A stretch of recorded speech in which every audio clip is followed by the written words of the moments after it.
ಎಲ್ಲರಿಗೂ ನಮಸ್ಕಾರ. ಈಗಾಗಲೇ GPSTR ವಿಷಯಕ್ಕೆ ಸಂಬಂಧಪಟ್ಟ ಹಾಗೆ ಸಾಮಾನ್ಯ ಕನ್ನಡ ಎಂಬ ವಿಷಯವನ್ನು ಕುರಿತು ಮಾತನಾಡ್ತಾ ಬರ್ತಾ ಇದ್ವಿ. ಇವತ್ತಿನ ತರಗತಿಯಲ್ಲಿ ಸಮಾಸ ಅನ್ನುವ ವಿಷಯವನ್ನು ಇಟ್ಟುಕೊಂಡು ಸಮಾಸಗಳು ಎಷ್ಟದಾವ, ಕೇಶಿರಾಜ ಎಷ್ಟು ಸಮಾಸಗಳನ್ನ ಹೇಳ್ತಾನೆ, ಆ ಸಮಾಸಗಳಲ್ಲಿ ಬರುವಂತಹ ಪೂರ್ವ ಮತ್ತು ಉತ್ತರ ಪದಗಳು ಸೇರಿ ಸಮಾಸ ಪದ ಆಗ್ಬೇಕಾದಾಗ ಯಾವೆಲ್ಲ ಬದಲಾವಣೆಗಳು ಆಗ್ತವು ಅಂತಕ್ಕಂಥದ್ದನ್ನ ಬಹಳ ವಿಶೇಷವಾಗಿ ಇವತ್ತಿನ ತರಗತಿಯಲ್ಲಿ ಅವುಗಳನ್ನು ನೋಡ್ಕೊಂಡು ಬರುವಂತ ಒಂದು ಪ್ರಯತ್ನವನ್ನು ಮಾಡೋಣ ಅಂತಕ್ಕಂಥದ್ದು. ಹಾಗಾದ್ರೆ ನೀವೆಲ್ಲ ಸಾಕಷ್ಟು ಈ ಸಮಾಸಗಳ ಬಗ್ಗೆ ತಿಳ್ಕೊಂಡಿದ್ದೀರಿ. ನೋಡಿ, ಇಲ್ಲಿ ಸಮಾಸ ಅಂದರೆ ಏನು ನಾಳೆ ಪರೀಕ್ಷೆಯಲ್ಲಿ ಕೇಳ್ತಾನೆ. ಇಲ್ಲಿ ಸಂಧಿ ಪದವು 2 ಅಕ್ಷರಗಳಿಂದ ಕೂಡಿ ಒಂದು ಪದ ಆಗಿರ್ತದೆ. ಆದರೆ ಸಮಾಸ 2 ಪದಗಳಿಂದ ಕೂಡಿ ಒಂದು ಸಮಾಸ ಪದವಾಗ್ತದ. ನೋಡ್ರಿ, ಬಿಡಿಸಿ ಬರೆದರೆ ಸಂಧಿ ಅಂತ ಕರೀತೀವಿ ನಾವು. ಉದಾಹರಣೆ, ಬಿಡಿಸಿ ಬರೆದರೆ. ನೋಡಿ, ಒಂದು ಶಬ್ದವನ್ನ ನಾವು ಬಿಡಿಸಿ ಬರೆದು ಅಂತಂದ್ರೆ ಅದು ಸಂಧಿ ಅನಿಸ್ಕೋತದ. ಒಂದು ಶಬ್ದವನ್ನ ವಿಗ್ರಹಿಸಿ ಬರೆದರೆ, ವಿಗ್ರಹಿಸಿ ಅಂತಂದ್ರೆ ವಿಗ್ರಹ ಮಾಡುವುದು ಅಂದ್ರೆ ಒಡೆಯುವುದು. ಒಂದು ಪದವನ್ನ ಒಡೆದು ಬರೆದರೆ ಸಮಾಸ ಅಂತ ಕರಿತೀವ್ರಿ. ಒಂದು ಪದವನ್ನ ಬಿಡಿಸಿ ಬರೆದರೆ ಸಂಧಿ ಅಂತ ಕರಿತೀವಿ. ಈ 2 ವಿಶೇಷ ಪದಗಳನ್ನ ತಾವೆಲ್ಲ ಗಮನದಲ್ಲಿ ಇಟ್ಕೋಬೇಕು. ಹಂಗಾದ್ರೆ ಸಂಧಿ ಒಳಗ ಹೆಂಗ ಪೂರ್ವ ಪದ ಇರ್ತದ, ಹಂಗ ಸಮಾಸದಲ್ಲಿಯೂ ಕೂಡ ಒಂದು ಪೂರ್ವ ಪದ ಇರ್ತದ್ರಿ, ಇನ್ನೊಂದು ಉತ್ತರ ಪದ ಇರ್ತದ. ಇದನ್ನ ನಾವಿಲ್ಲಿ ಗಮನಿಸ್ಬೇಕು. ಇನ್ನ ಸಂಧಿಯಲ್ಲಿ ವಿಶೇಷತೆ ಏನಂತಂದ್ರೆ ಪೂರ್ವ ಮತ್ತು ಉತ್ತರ ಪದಗಳು 2 ಪದಗಳಿದ್ರೆ ಸಮಾಸದಲ್ಲಿ 2 ಅಥವಾ 2ಕ್ಕಿಂತ ಹೆಚ್ಚು ಪದಗಳು ಕೂಡ ಬರಬಹುದು ಅಂತಕ್ಕಂಥದ್ದು. ಉದಾಹರಣೆ, ಆನೆ, ಕುದುರೆ, ಒಂಟೆ. ಆನೆ, ಕುದುರೆ, ಒಂಟೆಗಳು ಅನ್ಬೇಕಾದಾಗ ಅಲ್ಲಿ 2ಕ್ಕಿಂತ ಹೆಚ್ಚು ನಾಮಪದಗಳು ಬಳಸ್ತೀವಿ. ಅಂದ್ರೆ ಸಮಾಸದಲ್ಲಿ 2 ಅಥವಾ 2ಕ್ಕಿಂತ ಹೆಚ್ಚು ನಾಮಪದಗಳನ್ನು ಕೂಡ ಬಳಸಬಹುದು. ಅದರ ಸಂಧಿಯಲ್ಲಿ 2 ಪದಗಳಿರ್ತಾವ, ಪೂರ್ವ ಮತ್ತು ಉತ್ತರ ಅಂತಕ್ಕಂಥದ್ದು ಗಮನದಲ್ಲಿ ಇಟ್ಕೋಬೇಕು. ಹಾಗಾದ್ರೆ ಸಮಾಸ 2 ಅಥವಾ 2ಕ್ಕಿಂತ ಹೆಚ್ಚು ಪದಗಳು ಅರ್ಥಕ್ಕೆ ಅನುಗುಣವಾಗಿ ಸೇರಿ. ನೋಡ್ರಿ, ಇಲ್ಲಿ ಕೂಡ 2 ಪದಗಳನ್ನ ವಿಗ್ರಹಿಸಿ ಬರೆಯುವಾಗ 2 ಪದಗಳಿಗೆ ಅರ್ಥ ಇರಬೇಕು. ಆದರೆ ಸಮಾಸವಾಗ್ಬೇಕಾದಾಗ ಇಲ್ಲಿ ವಿಭಕ್ತಿ ಪ್ರತ್ಯಯವನ್ನ ಏನ್ ಮಾಡ್ಕೊಂಡ್ ಬರ್ತದ ಅಂತಂದ್ರ ಲೋಪ ಮಾಡ್ಕೊಂಡು ಬರ್ತದ. ವಿಭಕ್ತಿ ಪ್ರತ್ಯಯ ಏನಾಗ್ತದ, ಲೋಪ ಮಾಡ್ತದ. ಹಾಗ ವಿಭಕ್ತಿ ಪ್ರತ್ಯಯಗಳನ್ನ ಲೋಪ ಮಾಡಿಕೊಂಡು ಬಂದು ಏನಾಗ್ತವಪ್ಪ ಅಂತಂದ್ರೆ ಇಲ್ಲಿ ಸಂಧಿ ಕಾರ್ಯನ ಇದು ಸಮಾಸ ಕಾರ್ಯ ಆಗುವಂಥದ್ದು. ಉದಾಹರಣೆ ಒಂದು ಬರಿತೀನಿ. ಏನು, ಅರಸನ ಅದಕ್ಕೆ ಮನೆ. ಬರೋಬ್ಬರಿ ಇದು ಯಾವ ಮನೆ ಆಗ್ತದ್ರಿ? ಅರಮನೆ ಅನ್ನುವ ಪದವನ್ನು ಗಮನಿಸ್ಬೇಕು. ಈ ಅರಸನ ಅನ್ನುವ ಪದದಲ್ಲಿ ನದಲ್ಲಿ ಏನೈತ್ರಿ? ಅಂತಕ್ಕಂಥ ಒಂದು ವಿಭಕ್ತಿ ಪ್ರತ್ಯಯ ಐತಿ, ಷಷ್ಠಿ ವಿಭಕ್ತಿ ಪ್ರತ್ಯಯ ಅ. ಅರಸನ ಮನೆ ಸೇರಿ ಇದು ಏನಾಗ್ತದೆ ಅಂದ್ರೆ ಅರಮನೆ ಅಂತಕ್ಕಂಥ ಅರ್ಥವನ್ನ ಕೊಡ್ತದೆ. ಹಾಗಾದ್ರೆ ಈ ಅರಸನ ಅನ್ನುವ ಪದದಲ್ಲಿ ಪೂರ್ವ ಪದದ ಕೊನೆಯಲ್ಲಿರುವಂತ ಇಲ್ಲಿ ಬಂದಾಗ ಏನಾಗ್ತದ್ರಿ? ಲೋಪ ಆಗ್ತದೆ. ಅಂದ್ರೆ ಯಾವಾಗಲೂ ಸಮಾಸ ಮಾಡಬೇಕಾದಾಗ ಸಮಾಸದ ಪೂರ್ವ ಪದದಲ್ಲಿರುವಂತ ವಿಭಕ್ತಿ ಪ್ರತ್ಯಯಗಳು ಇರ್ತಾವ. ಆ ವಿಭಕ್ತಿ ಪ್ರತ್ಯಯಗಳು ಸಮಾಸವಾಗುವಂತ ಸಂದರ್ಭದಲ್ಲಿ ಏನಾಗ್ತದ ಅಂತಂದ್ರೆ ಆ ಪದಗಳು ಲೋಪವಾಗ್ತದೆ. ಹಾಗಾಗಿ ಲೋಪವಾಗಿ ಬರುವಂಥದ್ದು ಸಮಾಸ ಅಂತಂದ್ರೆ ಪೂರ್ವ ಪದದಲ್ಲಿರುವಂತ ವಿಭಕ್ತಿ ಪ್ರತ್ಯಯಗಳನ್ನ ಲೋಪ ಮಾಡಿಕೊಂಡು ಬಂದಾಗ ಅದು ಸಮಾಸ ಆಗ್ತದ. ಸಮಾಸಗಳನ್ನ ಬಿಡಿಸಿ ಬರೆದಕ್ಕ ವಿಗ್ರಹ ವಾಕ್ಯ. ಇದು ಪರೀಕ್ಷೆಯಲ್ಲಿ ಬಹಳ ಪ್ರಶ್ನೆ ಆಗಿದೆ ನೋಡ್ರಿ. ಸಂಧಿಯನ್ನ ಬಿಡಿಸಿ ಬರೀರಿ ಅಂತ ಕೇಳ್ತಾನೆ, ಸಮಾಸವನ್ನ ವಿಗ್ರಹ ವಾಕ್ಯ ಮಾಡ್ರಿ. ಸಮಾಸಗಳನ್ನ ಏನ್ ಮಾಡ್ಬೇಕಂತ ಹೇಳ್ತಾನ್ರಿ? ವಿಗ್ರಹಿಸಿ ಬರೀರಿ ಅಂತ ಕೇಳ್ತಾನೆ. ಅಂತ ಒಂದು ವಿಶೇಷವಾಗಿರುವಂತಹ ಅಂಶವನ್ನ ಈ ಸಮಾಸಗಳಲ್ಲಿ ಕೊಡ್ತಾರೆ ಅಂತಕ್ಕಂಥದ್ದು. ಹಾಗಾದ್ರೆ ಒಂದು ವಿಷಯ ಅಂಶ ಗೊತ್ತಿರಬೇಕಿಲ್ಲ. ಏನು, ಈ ಕೇಶಿರಾಜ ಅಂತಕ್ಕಂತಹ ಒಬ್ಬ ವೈಯಾಕರಣಿ ಕೇಶಿರಾಜ ತನ್ನ ಶಬ್ದಮಣಿ ದರ್ಪಣ ಅಂತಕ್ಕಂಥ ಒಂದು ಕೃತಿಯಲ್ಲಿ ಈ ಸಮಾಸಗಳನ್ನ ಷಟ್ ಸಮಾಸ ಅಂತ ಹೇಳ್ತಾನ್ರಿ. ಷಟ್ ಅಂದ್ರೆ 6 ಸಮಾಸಗಳನ್ನ ಮಾತ್ರ ಪ್ರಾರಂಭದೊಳಗೆ ಹೇಳ್ತಾನೆ. 2 ವಿಶೇಷ ಸಮಾಸಗಳನ್ನ ಆತ ಸೇರಿಸ್ತಾನ್ರಿ. ಒಂದು ಕ್ರಿಯಾ ಸಮಾಸ, ಇನ್ನೊಂದು ಗಮಕ ಸಮಾಸ ಅಂತ. ಈ 2 ವಿಶೇಷ ಸಮಾಸಗಳನ್ನು ಸೇರಿ ಒಟ್ಟು 8 ಅಂತ ಹೇಳ್ತಾನೆ. ಇನ್ನ ಕೊನೆಯಲ್ಲಿ ಒಂದು ಅರಿ ಸಮಾಸ ಅಂತ ಕೂಡ ಆತ ಹೇಳ್ತಾನೆ. ಅರಿ ಸಮಾಸ ಏನಿದು? ಅರಿ ಸಮಾಸ ಅಂದ್ರೆ ಕನ್ನಡ ಮತ್ತು ಸಂಸ್ಕೃತ ಪದಗಳು ಸೇರಿ ಮಾಡಿದಂತ ಸಮಾಸ. ಈ ಉದಾಹರಣೆ ಮಳೆಗಾಲ ಅನ್ನೋ ಪದ. ಮಳೆಗಾಲ, ಮಳೆ ಅದಕ್ಕೆ ಕಾಲ, ಮಳೆ ನಮ್ದು, ಕಾಲ ಸಂಸ್ಕೃತ ಪದ, 2 ಸೇರಿ ಮಳೆಗಾಲ. ಹಂಗ ತುರಗದಳ. ತುರಗ ಅಂದ್ರೆ ಕುದುರೆ, ದಳ ಅಂದ್ರ ಸಮೂಹ. ತುರಗ ಅಂದ್ರೆ ಅಲ್ಲಿ ಕನ್ನಡ ಪದ, ದಳ ಅಂತಂದ್ರೆ ಸಂಸ್ಕೃತ. ಹಿಂದ್ರ ಒಂದು ಸಂಸ್ಕೃತ ಒಂದು ಕನ್ನಡ ಪದಗಳು ಸೇರಿ ಮಾಡುವ ಸಮಾಸಕ್ಕೆ ಅರಿಸಮಾಸ ಅಂತ ನಾವು ಕರಿತೀವಿ. ಹಂಗಾದ್ರೆ ಒಂದಿಷ್ಟು ವಿಚಾರ ಇಲ್ಲಿ ನೋಡ್ಕೊಂಡು ಬರೋಣ. ನೋಡಿ, ಸಮಾಸದಲ್ಲಿರುವ ಎರಡು ಕನ್ನಡ ಪದಗಳು ಅಥವಾ ಎರಡು ಸಂಸ್ಕೃತ ಪದಗಳು ಇಲ್ಲವೇ ಎರಡೂ ಪದಗಳು ತದ್ಭವಗಳಾಗಿದ್ದರೆ ಮಾತ್ರ ಸಮಾಸ ಮಾಡಲು ಬರ್ತದ. ನೋಡಿ, ಸಮಾಸ ಮಾಡುವ ಒಂದು ನಿಯಮವನ್ನು ಹೇಳ್ತಾರೆ ವ್ಯಾಕರಣಕಾರರು. ಏನು? ಎರಡೂ ಕನ್ನಡ ಪದಗಳು ಇರಬೇಕು, ಇಲ್ಲ ಎರಡು ಸಂಸ್ಕೃತ ಪದಗಳು ಇರಬೇಕು. ನಾ ಹೇಳಿದೆ ಇವಾಗ, ಒಂದು ಕನ್ನಡ ಒಂದು ಸಂಸ್ಕೃತ ಸೇರಿದ್ರೆ ಯಾವ ಸಮಾಸ ಆಗ್ತದ ಅಂತಂದ್ರೆ ಅರಿ ಸಮಾಸ ಆಗ್ತದ. ಹಾಗಾಗಿ ಸಂಸ್ಕೃತ ಪದಗಳಾರ ಇರಬಹುದು, ಕನ್ನಡ ಪದಗಳಿರಬಹುದು, ಆ ಎರಡೂ ಪದಗಳನ್ನ ಸೇರಿಸಿ ನಾವಿಲ್ಲೇ ಸಮಾಸ ಪದ ಮಾಡ್ತೀವಿ. ಮತ್ತ ಬದಲಿಗೆ ಒಂದು ಕನ್ನಡ ಪದ ಇನ್ನೊಂದು ಸಂಸ್ಕೃತ ಪದ ಅಥವಾ ಒಂದು ತದ್ಭವ ಶಬ್ದ ತೆಗೆದುಕೊಂಡು ಸಮಾಸ ಮಾಡಿದರೆ ಅದೇನಾಗ್ತದೆ ಅಂದ್ರೆ ಅರಿಸಮಾಸ. ನಾ ಹೇಳ್ತಾ ಇದ್ದೆ, ಅರಿಸಮಾಸಂ ದೋಷಮುಂಟುಂ. ಕೇಶಿರಾಜ ಹೇಳ್ತಾನೆ, ಅರಿಸಮಾಸಂ ದೋಷಮುಂಟುಂ. ಅರಿಸಮಾಸವನ್ನ ಮಾಡಿದ್ರೆ ಅರಿಸಮಾಸ ಏನಾಗ್ತದ್ರಿ?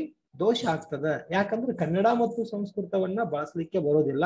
ಹಂಗೊಂದ್ ವೇಳೆ ಬಳಸಿದರೆ ಅದು ಏನಾಗ್ತದ ಅಂತಂದ್ರ ಅದು ಅರಿಸಮಾಸ ಆಗ್ತದೆ, ದೋಷ ಆಗ್ತದೆ. ಕರ್ಮಧಾರಿಯ ಸಮಾಸ, ಗಮಕ ಸಮಾಸ, ಕ್ರಿಯಾ ಸಮಾಸಕ್ಕೆ ಅರಿಸಮಾಸದ ನಿಯಮ ಅನ್ವಯಿಸುವುದಿಲ್ಲ. ನೋಡಿ, ಕರ್ಮಧಾರಿಯ ಸಮಾಸ ಇರಬಹುದು, ಗಮಕ ಸಮಾಸ ಇರಬಹುದು, ಕ್ರಿಯಾ ಸಮಾಸ.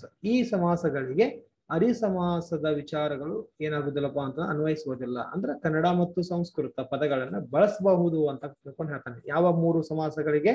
ಕರ್ಮಧಾರೆಯ, ಗಮಕ ಮತ್ತು ಕ್ರಿಯಾ ಸಮಾಸ ಅಂತಕ್ಕಂಥದ್ದನ್ನ ವಿಶೇಷವಾಗಿ ಹೇಳ್ತಾನೆ ಅಂತಕ್ಕಂಥದ್ದು. ಹಾಗಾದ್ರೆ ಸಮಾಸಗಳನ್ನ ಪ್ರಾರಂಭದಲ್ಲಿ ಕೇಶಿರಾಜ ಎಷ್ಟು ಹೇಳ್ರಿ? 6 ಹೇಳ್ರಿ. ಮತ್ತ ಅದಕ್ಕೆ ಎಷ್ಟು ಸೇರಿಸಿದ? 2 ಸೇರಿಸಿದ, ಕ್ರಿಯಾ ಮತ್ತು ಗಮಕ. ಮತ್ತೊಂದು ಹೇಳ್ತಾನ್ರಿ ಅರಿ ಸಮಾಸ. ಹಾಗಾದ್ರೆ ಈ ಸಮಾಸಗಳನ್ನ ನಮ್ಮ GPSTR ಸಾಮಾನ್ಯ ಕನ್ನಡ ವಿಷಯಕ್ಕೆ ಸಂಬಂಧಿಸಿದಂತೆ ಒಂದೊಂದೇ ಪ್ರಕಾರಗಳನ್ನ ನಾವು ಇವತ್ತ ಅಧ್ಯಯನ ಮಾಡ್ತಾ ಬರುವಂತದ್ದು. ಹಾಗಾದ್ರೆ ಇಲ್ಲಿ ಮೊದಲನೇ ಸಮಾಸವನ್ನ ತೆಗೆದುಕೊಂಡಾಗ ಯಾವ ಸಮಾಸ ಬರ್ತದಂದ್ರ ತತ್ಪುರುಷ ಸಮಾಸ ಅಂತಕ್ಕಂಥದ್ದು ಒಂದು ವಿಶೇಷ ಸಮಾಸವನ್ನ ನಾವು ನೋಡ್ತೀವಿ. ನೋಡ್ರಿ, ಇಲ್ಲಿ ಪೂರ್ವ ಪದವು ದ್ವಿತೀಯ, ತೃತೀಯ, ಚತುರ್ಥಿ, ಪಂಚಮಿ, ಷಷ್ಠಿ, ಸಪ್ತಮಿ ವಿಭಕ್ತಿಗಳಿಂದ ಕೂಡಿದ್ದು. ಇಲ್ಲಿ ಉತ್ತರ ಪದದೊಳಗೆ ಏನಿರ್ತದೆ ಅಂತಂದ್ರೆ ಉತ್ತರ ಪದದ ಅರ್ಥ ಪ್ರಧಾನ. ನೋಡಿ, ತತ್ಪುರುಷ ಸಮಾಸ ಯಾವ ಪದದ ಅರ್ಥ ಪ್ರಧಾನ ಅಂತ ಕೇಳಿದ್ರೆ ಉತ್ತರ ಪದನೇ ಮುಖ್ಯ ಆಗಿರ್ತದೆ ಅಂತಕ್ಕಂಥದ್ದು. ಅದಕ್ಕೆ ನಾವೇಂತೀವಿ ತತ್ಪುರುಷ ಸಮಾಸ. ಉದಾಹರಣೆ ಇಲ್ಲಿ ಹೇಳಿದೆ ನೋಡಿ, ದ್ವಿತೀಯ, ತೃತೀಯ, ಚತುರ್ಥಿ, ಪಂಚಮಿ, ಷಷ್ಠಿ, ಸಪ್ತಮಿ ಈ ವಿಭಕ್ತಿಗಳು ಇಲ್ಲಿರ್ಬೇಕು ಪೂರ್ವ ಪದದಲ್ಲಿ. ಉದಾಹರಣೆ ದ್ವಿತೀಯದಲ್ಲಿ ಯಾವ್ದು ಬರ್ತದೆ ನೋಡಿ, ಹಾವನ್ನು ಆಡಿಸುವವನು. ಹಾವನ್ನು ಅನ್ನುವ ಪದದಲ್ಲಿ ಏನೈತ್ರಿ? ಇಲ್ಲಿ ಅನ್ನು ಅಂತಕ್ಕಂಥ ಒಂದು ಪದ ಇದೆ ನೋಡಿ. ಅನ್ನು, ಹಾವನ್ನು ಅಂದಾಗ ಅನ್ನು, ಅನ್ನು, ಹಾವನ್ನು, ಅನ್ನೊಂದು ದ್ವಿತೀಯ ವಿಭಕ್ತಿ ಪ್ರತ್ಯಯ. ಆಡಿಸುವವನು ಅಂತಂದ್ರ ಹಾವನ್ನು ಆಡಿಸುವವನು ಯಾರು? ಹಾವಾಡಿಸುವವನು. ಇಲ್ಲಿ ದ್ವಿತೀಯ ವಿಭಕ್ತಿ ಪ್ರತ್ಯಯ ಏನಾಗ್ತರಿ? ಲೋಪ ಆತು. ಅಂದ್ರೆ ಯಾವಾಗ್ಲೂ ಸಮಾಸ ಮಾಡುವಾಗ ಪೂರ್ವ ಪದದಂತ ವಿಭಕ್ತಿ ಪ್ರತ್ಯಯಗಳು ಏನಾಗ್ತಾವ್ರಿ? ಲೋಪವಾಗಿ ಬರ್ತಾವ. ಮೈಯನ್ನು ನೋಡಿ, ನಮ್ಮ ಪದ ಮೈಯನ್ನು ಆಗ್ಬೇಕು. ಮೈಯನ್ನು ಅದಕ್ಕೆ ಮರೆ, ಬರೋಬ್ಬರಿ ಏನ್ರಿ ಇದು? ಮೈ ಮರೆ ಅಂದ್ರ ದ್ವಿತೀಯ ವಿಭಕ್ತಿ ಪ್ರತ್ಯಯ ಏನಾಯ್ತು? ಇಲ್ಲ ಲೋಪ ಆತು. ಇಲ್ಲಿ ಲೋಪವಾಗಿ ಮುಂದಿರುವಂತ ಮರೆ ಅನ್ನುವ ನಾಮಪದದೊಂದಿಗೆ ಈ ಪದ ಸೇರ್ಕೊಂಡು ಏನಾತ್ರಿ? ಮೈ ಮರೆ. ಅಂದ್ರೆ ದ್ವಿತೀಯ ವಿಭಕ್ತಿ ಪೂರ್ವ ಪದದಲ್ಲಿ ಇದ್ದಾಗ ಈ ದ್ವಿತೀಯ ವಿಭಕ್ತಿ ಪ್ರತ್ಯಯಗಳೇನಾಗ್ತವಪ್ಪ ಅಂತ ಲೋಪವಾಗಿ ಹೋಗ್ತವು. ಮುಂಬರುವಂತಹ ಹಾವಾಡಿಸುವವನು, ಮೈಮರೆ ಅನ್ನುವ ಪದಗಳು ಏನಾಗ್ತವ ಅಂದ್ರ ಇವು ದ್ವಿತೀಯ ತತ್ಪುರುಷ ಸಮಾಸ. ನೋಡಿ, ಈಗ ದ್ವಿತೀಯ ಪದ ಬಂದ್ರ ದ್ವಿತೀಯ ಸತ್ಪುರುಷ, ತೃತೀಯ ಬಂದ್ರೆ ತೃತೀಯ ತತ್ಪುರುಷ, ಚತುರ್ಥಿ ಪದ ಬಂದ್ರೆ ಚತುರ್ಥಿ ತತ್ಪುರುಷ, ಪಂಚಮಿ ಬಂದ್ರ ಪಂಚಮಿ ತತ್ಪುರುಷ, ಷಷ್ಠಿ ಬಂದ್ರೆ ಷಷ್ಠಿ ತತ್ಪುರುಷ. ಹಿಂಗ ಯಾವ ವಿಭಕ್ತಿಗಳು ಲೋಪವಾಗುತ್ತವೆಯೋ, ಯಾವ ವಿಭಕ್ತಿಗಳು ಲೋಪವಾಗ್ತವೋ ಅದೇ ಒಂದು ಪದಗಳಿಂದ ಆ ಸಮಾಸದ ಹೆಸರನ್ನ ಕರೆಯುವಂಥದ್ದು ಒಂದು ರೂಢಿ ಅಂತಕ್ಕಂಥದ್ದು. ಇಲ್ಲೊಂದಿಷ್ಟು ಉದಾಹರಣೆ ಕೊಡ್ತಾವೆ. ಈಗ ದ್ವಿತೀಯ ನೋಡಿದ್ರಿ. ಈಗ ತೃತೀಯ ತತ್ಪುರುಷ ಸಮಾಸ ಆಗ್ಬೇಕಾದ್ರೆ ಯಾವ ನಿಯಮಗಳನ್ನ ನಾವು ಬಳಸ್ತೀವಿ? ತೃತೀಯ ತತ್ಪುರುಷ ಸಮಾಸ ನೋಡ್ರಿ. ತೃತೀಯ ಪದ ಅಂದ್ರೆ ನಿಮ್ಗೆ ಗೊತ್ತೈತಿ, ತೃತೀಯ ವಿಭಕ್ತಿ ಪ್ರತ್ಯಯ ಯಾವ್ದ್ರಿ? ಎಂದ ಅಂತ ಬಳಸ್ತೀವಿ. ತೃತೀಯ ವಿಭಕ್ತಿ ಪ್ರತ್ಯಯ ಪ್ರಥಮವು, ದ್ವಿತೀಯ ಅನ್ನು. ನೋಡ್ರಿ ಒಂದಿಷ್ಟು ನೋಡ್ಬಿಡೋಣ. ಪ್ರಥಮ ವಿಭಕ್ತಿ ಪ್ರತ್ಯಯ ಪ್ರಥಮ ಉ, ದ್ವಿತೀಯ ಅನ್ನು, ತೃತೀಯ ಇಂದ, ಚತುರ್ಥಿ ನೋಡ್ರಿ ಚತುರ್ಥಿ ಗೆ, ಹೀಗೆ ಕೆ, ಪಂಚಮಿ ದಸೆಯಿಂದ, ದಸೆಯಿಂದ ಪಂಚಮಿ, ಷಷ್ಠಿ ಮತ್ತ ಸಪ್ತಮಿ ಭಕ್ತಿ ಪ್ರತ್ಯಯ ನಿಮ್ಗೆಲ್ಲ ಗೊತ್ತಿರುವಂತ ಸಪ್ತಮಿ ಏನಂತ ಕರಿತೀವಿ? ಅಲ್ಲಿ ಅಂತ ಕರಿತೀವಿ. ಹಂಗಾದ್ರೆ ಈ ವಿಭಕ್ತಿ ಪ್ರತ್ಯಯಗಳು ಪೂರ್ವ ಪದದ ಕೊನೆಯಲ್ಲಿ ಇರಬೇಕು, ಪ್ರಥಮ ಬರೋದಿಲ್ಲ. ಎಲ್ಲಿಂದ? ದ್ವಿತೀಯ, ತೃತೀಯ, ಚತುರ್ಥಿ, ಪಂಚಮಿ, ಷಷ್ಠಿ ಮತ್ತು ಸಪ್ತಮಿ. ಈ ವಿಭಕ್ತಿ ಪ್ರತ್ಯಯಗಳು ಎಲ್ಲಿ ಬರ್ಬೇಕ್ರಿ? ಪೂರ್ವ ಪದಗಳು ಬರ್ಬೇಕು. ಇಲ್ಲೇ ಮೂರನೇದ್ದು ತೃತೀಯ ವಿಭಕ್ತಿ ಪ್ರತ್ಯಯ ಅಂದ್ರೆ ಯಾವ್ದ್ರಿ? ಇಂದ ಅಂತ ಐತಿ. ಇಲ್ಲಿ ಹೆಂಗ್ ಬರ್ತಾವ್ರಿ? ಕೈಯಿಂದ, ಅದಕ್ಕೆ ಕಾಣಿಕೆ, ಕೈ ಕಾಣಿಕೆ. ಅಂದ್ರೆ ಇಂದ ಅಂತಕ್ಕಂಥ ಪದ ಇದೇನತ್ರಿ? ಲೋಪ ಆಗಿ ಹೋಗ್ಬಿಡ್ತದೆ. ಪೂರ್ವ ಪದದಲ್ಲಿ ವಿಭಕ್ತಿ ಪ್ರತ್ಯಯ ಏನಾಗ್ತದೆ ಅಂತ ಹೇಳಿದ್ರೆ ನಾಗಲ್ ಸಮಾಸವಾಗುವಾಗ ಎರಡು ಅಥವಾ ಎರಡಕ್ಕಿಂತ ಹೆಚ್ಚು ನಾಮಪದಗಳು ಸೇರಿ ಸಮಾಸವಾಗುವಾಗ ಪೂರ್ವ ಪದದಲ್ಲಿ ಅಂತ ವಿಭಕ್ತಿ ಪ್ರತ್ಯಯಗಳು ಏನಾಗ್ತಾವ್ರಿ? ಲೋಪ ಆಗ್ತಾವ. ಹಾಗಾಗಿ ಇಲ್ಲಿ ನಾವು ಇದನ್ನ ಲೋಪ ಮಾಡ್ತೀವಿ. ಇನ್ನೊಂದು ಕಣ್ಣಿಂದ ಅದಕ್ಕೆ ಕುರುಡು, ಕಣ್ಣುಗುರುಡು. ಕಣ್ಣಿಂದ ಅದಕ್ಕೆ ಕುರುಡು, ಕಣ್ಣುಗುರುಡು. ಯಾಕಂದ್ರ ಇಂದ ಅಂತಕ್ಕಂಥ ವಿಭಕ್ತಿ ಪ್ರತ್ಯಯ ಇಲ್ಲಿ ಏನಾಗಿದೆ? ಲೋಪ ಆಗಿದೆ. ಹುಲಿಯಿಂದ ಅದಕ್ಕೆ ಅಂಜಿಕೆ, ಹುಲಿ ಅಂಜಿಕೆ. ಎದರಿಂದ ಅಂಜಿಕೆ ಬಂದೈತಿ ನಮಗ? ಹುಲಿಯಿಂದ. ಇಂದ ಅನ್ನೋ ಪದ ಏನಾಗೈತ್ರಿ? ಲೋಪ ಆಯ್ತು. ವಯಸ್ಸಿನಿಂದ ವೃದ್ಧ. ಯಾರ ವೃದ್ಧ? ವಯೋವೃದ್ಧ. ಇವಾಗ ವಯೋವೃದ್ಧ ಆಗ್ಬೇಕಾದ್ರೆ ವಯಸ್ಸಿನಿಂದ ವೃದ್ಧ ಆಗ್ಯಾನ, ಅದಕ್ಕೆ ಇಂದ ಅಂತಕ್ಕಂಥದ್ದು ತೃತೀಯ ವಿಭಕ್ತಿ ಪ್ರತ್ಯಯ ಐತಿ. ವಯೋವೃದ್ಧ ಅಂದಾಗ ಏನಾಗ್ತದ್ರಿ? ಪೂರ್ವ ಪದದಲ್ಲಿರುವಂತ ವಿಭಕ್ತಿ ಪ್ರತ್ಯಯ ಅಂದ್ರೆ ಇಂದ ಅಂತಕ್ಕಂಥದ್ದು ಅದು ಲೋಪ ಆಗ್ತದ.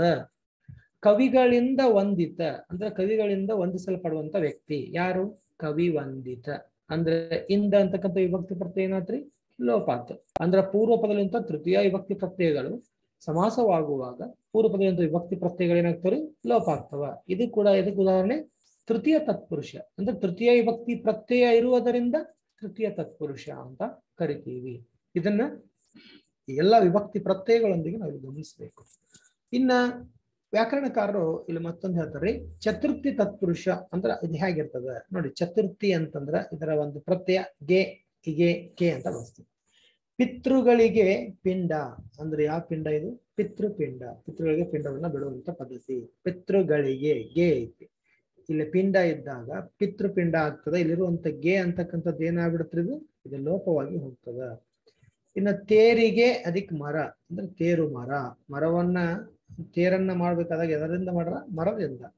ತೇರಿಗೆ ಅದಕ್ಕೆ ಮರ, ತೇರು ಮರ. ಇಲ್ಲಿ ಗೆ ಅಂತಕ್ಕಂಥ ಒಂದು ವಿಭಕ್ತಿ ಪ್ರತ್ಯಯ ಏನಾತ್ರಿ? ಲೋಪ ಆತು. ತೇರಿಗೆ ಮರ, ತೇರು ಮರ. ಪಿತೃಗಳಿಗೆ ಪಿಂಡ, ಪಿತೃಪಿಂಡ ಅನ್ನುವಲ್ಲಿ ಪೂರ್ವ ಪದದಲ್ಲಿರುವಂತಹ ಗ ಅಂತಕ್ಕಂಥ ಅಥವಾ ಗೆ ಅಂತಕ್ಕಂಥ ಚತುರ್ಥಿ ವಿಭಕ್ತಿ ಪ್ರತ್ಯಯ ಲೋಪ ಆತು. ಇದಕ್ಕೆ ಯಾವ ತತ್ಪುರುಷ ಅಂತ ಕರಿತೀವ್ರಿ? ಚತುರ್ಥಿ ತತ್ಪುರುಷ ಸಮಾಸ. ಇನ್ನು ಪಂಚಮಿ ಹೇಗಿದೆ ನೋಡಿ. ಚೋರರ ದಸೆಯಿಂದ ಭಯ, ಚೋರ ಭಯ ಹೇಳಬಹುದು. ಇನ್ನೊಂದು ಉದಾಹರಣೆ, ಕರೋನಾ ದೆಸೆಯಿಂದ, ಕರೋನಾ ದೆಸೆಯಿಂದ ಅದಕ್ಕೆ ಭಯ. ಯಾವ ಭಯ ಇದು? ಕರೋನಾ ಭಯ. ಕರೋನಾದ ದೆಸೆಯಿಂದ ಅದಕ್ಕೆ ಭಯ, ಕರೋನಾ ಭಯ. ಚೋರ ದೆಸೆಯಿಂದ ಭಯ, ಚೋರ ಭಯ. ಅಂದ್ರ ಪೂರ್ವ ಪದವಿರುವಂತ ದೆಸೆಯಿಂದ ಅಂತಕ್ಕಂಥದ್ದು ಏನೈತ್ರಿ? ಪಂಚಮಿ ವಿಭಕ್ತಿ ಪ್ರತ್ಯಯ ಐತ್ರಿ. ಈ ವಿಭಕ್ತಿ ಪ್ರತ್ಯಯ ಏನಾಗತ್ರಿ? ಲೋಪ ಆಗತ್ರಿ. ಹಾಗಾಗಿ ಇದನ್ನ ಪಂಚಮಿ ತತ್ಪುರುಷ ಸಮಾಸ ಅಂತ ಕರೆಯಬಹುದು. ಯಾಕಂದ್ರ ಪೂರ್ವ ಪದದಲ್ಲಿ ಏನಿರ್ತಾವ ಅಂತ ಏನ್ರ ನಿಯಮ ಏನೈತಿ? ತತ್ಪುರುಷ ಸಮಾಸದ ನಿಯಮ ಪೂರ್ವ ಪದದಲ್ಲಿ ದ್ವಿತೀಯ ವಿಭಕ್ತಿ ಪ್ರತ್ಯಯ ಇರಬೇಕು, ತೃತೀಯ ಇರ್ತದ, ಚತುರ್ಥಿ ಇರ್ತದ, ಪಂಚಮಿ ಇರ್ತದ, ಮತ್ತು ಷಷ್ಠಿ ಮತ್ತು ಸಪ್ತಮಿ. ಈ ಪದಗಳು ಏನಾಗಿರ್ಬೇಕ್ರಿ? ಪೂರ್ವ ಪದದಲ್ಲಿ ಇರ್ಬೇಕು. ಉತ್ತರ ಪದದಲ್ಲಿ ನಾಮಪದ ಇರ್ತಾವ. ಆ ಪದಗಳು ವಿಭಕ್ತಿ ಪದಗಳು ಲೋಪ ಆಗಿ ಆನಂತರದಲ್ಲಿ ಬರುವಂತ ಪದಗಳು. ಉದಾಹರಣೆ ಷಷ್ಠಿ ತತ್ಪುರುಷ ಅಂದ್ರೆ ಏನು ನೋಡ್ರಿ. ಷಷ್ಠಿ ವಿಭಕ್ತಿ ಪ್ರತ್ಯಯ ಏನೈತಿ? ನೀವೆಲ್ಲ ಓದಿರಿ. ಷಷ್ಠಿ ವಿಭಕ್ತಿ ಪ್ರತ್ಯಯ ಅ, ಷಷ್ಠಿ ಅ. ಹಂಗಾದ್ರ ಇಲ್ಲಿ ಅರಸನ ಅನ್ಬೇಕಾದಾಗ ನದಾಗ ಏನೈತ್ರಿ? ಅ ಐತಿ. ಅರಸನ ಮನೆ, ಅರಮನೆ. ಯಾಕಂದ್ರ ಈ ಅ ಅಂತಕ್ಕಂಥ ವಿಭಕ್ತಿ ಪ್ರತ್ಯಯ ಏನಾತ್ರಿ? ಲೋಪ ಆತು. ಕೃಷ್ಣ ಅಧಿಕ್ ಅರ್ಪಣೆ, ಕೃಷ್ಣಾರ್ಪಣೆ. ಕೃಷ್ಣ ನೋಡ್ರಿ ಇಲ್ಲಿ ಏನ್ ಬಳಸ್ಬೋದು ನಾವು? ಕೃಷ್ಣನ ಅಧಿಕ್ ಅರ್ಪಣೆ ಅಂದಾಗ ಕೃಷ್ಣಾರ್ಪಣೆ. ಇಲ್ಲಿ ಪೂರ್ವ ಪದದಲ್ಲಿರುವಂತಹ ಅ ಅಂತಕ್ಕಂಥ ಒಂದು ವಿಭಕ್ತಿ ಪ್ರತ್ಯಯ ಲೋಪ ಆಗಿ ಹೋಗ್ತದ. ಈಗ ಉದಾಹರಣೆ ಪುರದ ಅನ್ನುವ ಪದದಲ್ಲಿ ಅವಿಭಕ್ತಿ ಪ್ರತ್ಯಯ ಗಮನಿಸ್ತೀವಿ. ಪುರದ ಅದಕ್ಕೆ ಜನ, ಪುರಜನ. ಯಾಕಂದ್ರೆ ಪೂರ್ವ ಪದದಲ್ಲಿರುವಂತಹ ವಿಭಕ್ತಿ ಪ್ರತ್ಯಯ ಏನಾಯ್ತ್ರಿ? ಲೋಪವಾಗಿ ಹೋಗ್ತವೆ. ಹೀಗಾಗಿ ಇದಕ್ಕೆ ಷಷ್ಠಿ ತತ್ಪುರುಷ ಸಮಾಸ ಅಂತ ಕರಿತೀವಿ. ಚಳಿಯ ಅದಕ್ಕೆ ಕಾಲ, ಚಳಿಗಾಲ. ಇಲ್ಲಿ ಯದಾಗ ಏನೈತ್ರಿ? ಅ ಅಂತಕ್ಕಂಥದ್ದು ಷಷ್ಠಿ ತತ್ಪುರುಷ ಸಮಾಸ. ಕಣ್ಣಿನ ಅದಕ್ಕೆ ಪನಿ, ಕಂಬನಿ, ಕಣ್ಣಿನ, ನಾದಾಗ ಏನೈತ್ರಿ ಅ ತತ್ಪುರುಷ ಸಮಾಸ ಇದೆ, ಷಷ್ಠಿ ತತ್ಪುರುಷ ಸಮಾಸ. ಮಳೆಯ, ಯಾವ್ದಾಗ ಏನೈತ್ರಿ ಅ, ಮುಂದೆ ಕಾಲ ಜೊತೆ ಸೇರಿ ಮಳೆಗಾಲ, ಇಲ್ಲಿ ಅ ಅಂತಕ್ಕಂಥ ವಿಭಕ್ತಿ ಪ್ರತ್ಯಯ ಏನತ್ರಿ ಲೋಪ ಆತು. ಮರದ ಕಾಲು, ಮರಗಾಲ, ಮರದ ಅನ್ನುವ ಪದದಲ್ಲಿ ಅವಿಭಕ್ತಿ ಪ್ರತ್ಯಯ, ಷಷ್ಠಿ ವಿಭಕ್ತಿ ಪ್ರತ್ಯಯ ಲೋಪ ಆತು. ಕಾಲಿನ ಅಧಿಕ ಬಳೆ, ನದಾಗ ಏನೈತ್ರಿ ಅ ಐತಿ, ಅ ಅಂತಕ್ಕಂಥ ವಿಭಕ್ತಿ ಪ್ರತ್ಯಯ ಏನಾಗ್ತದೆ ಬಿಟ್ಟು ಹೋಗ್ತದೆ. ಅಂದರೆ ಪೂರ್ವ ಪದದಲ್ಲಿ ಷಷ್ಠಿ ವಿಭಕ್ತಿ ಪ್ರತ್ಯಯಗಳಿದ್ದು ಮುಂದಿನ ಪದ ಆ ನಾಮಪದಗಳೊಂದಿಗೆ ಸೇರಿ ಈ ಪದ ಸಮಾಸ ಪದವಾಗುವಾಗ ಪೂರ್ವ ಪದದಲ್ಲಿರುವಂತ ಈ ಪದ ಏನಾಗತ್ರಿ ಬಿಟ್ಟು ಹೋಗ್ತದೆ. ಅದಕ್ಕೆ ಷಷ್ಠಿ ತತ್ಪುರುಷ ಸಮಾಸ ಅಂತ ನಾವು ಕರೆಯಬಹುದು. ಅಂದ್ರ ಪೂರ್ವ ಪದದಲ್ಲಿ ದ್ವಿತೀಯ ವಿಭಕ್ತಿ ಪ್ರತ್ಯಯ ಇರ್ತದ, ತೃತೀಯ ಇರ್ತದ, ಚತುರ್ಥಿ ಇರ್ತದ, ಪಂಚಮಿ ಇರ್ತದ, ಮತ್ತೆ ಈಗ ಷಷ್ಠಿ ನೋಡಿದ್ವಿ. ಈಗ ಇನ್ನೊಂದು ಉದಾಹರಣೆ ಇಲ್ಲಿ ನೋಡಿ. ಸಪ್ತಮಿ ಪದಗಳು ಹೇಗೆ ಬರ್ತಾವ? ದೇವರು, ದೇವರ ಅಧಿಕ ಮಂದಿರ, ದೇವ ಮಂದಿರ. ಇಲ್ಲಿ ರದಾಗ ಏನೈತ್ರಿ ಅ ಅಂತಕ್ಕಂಥ ಷಷ್ಠಿ ವಿಭಕ್ತಿ ಪ್ರತ್ಯಯ ಐತಿ. ಮಂದಿರ ಅಂತಕ್ಕಂಥ ನಾಮಪದ ಇದೆ. ದೇವರ ಮಂದಿರ, ದೇವ ಮಂದಿರ.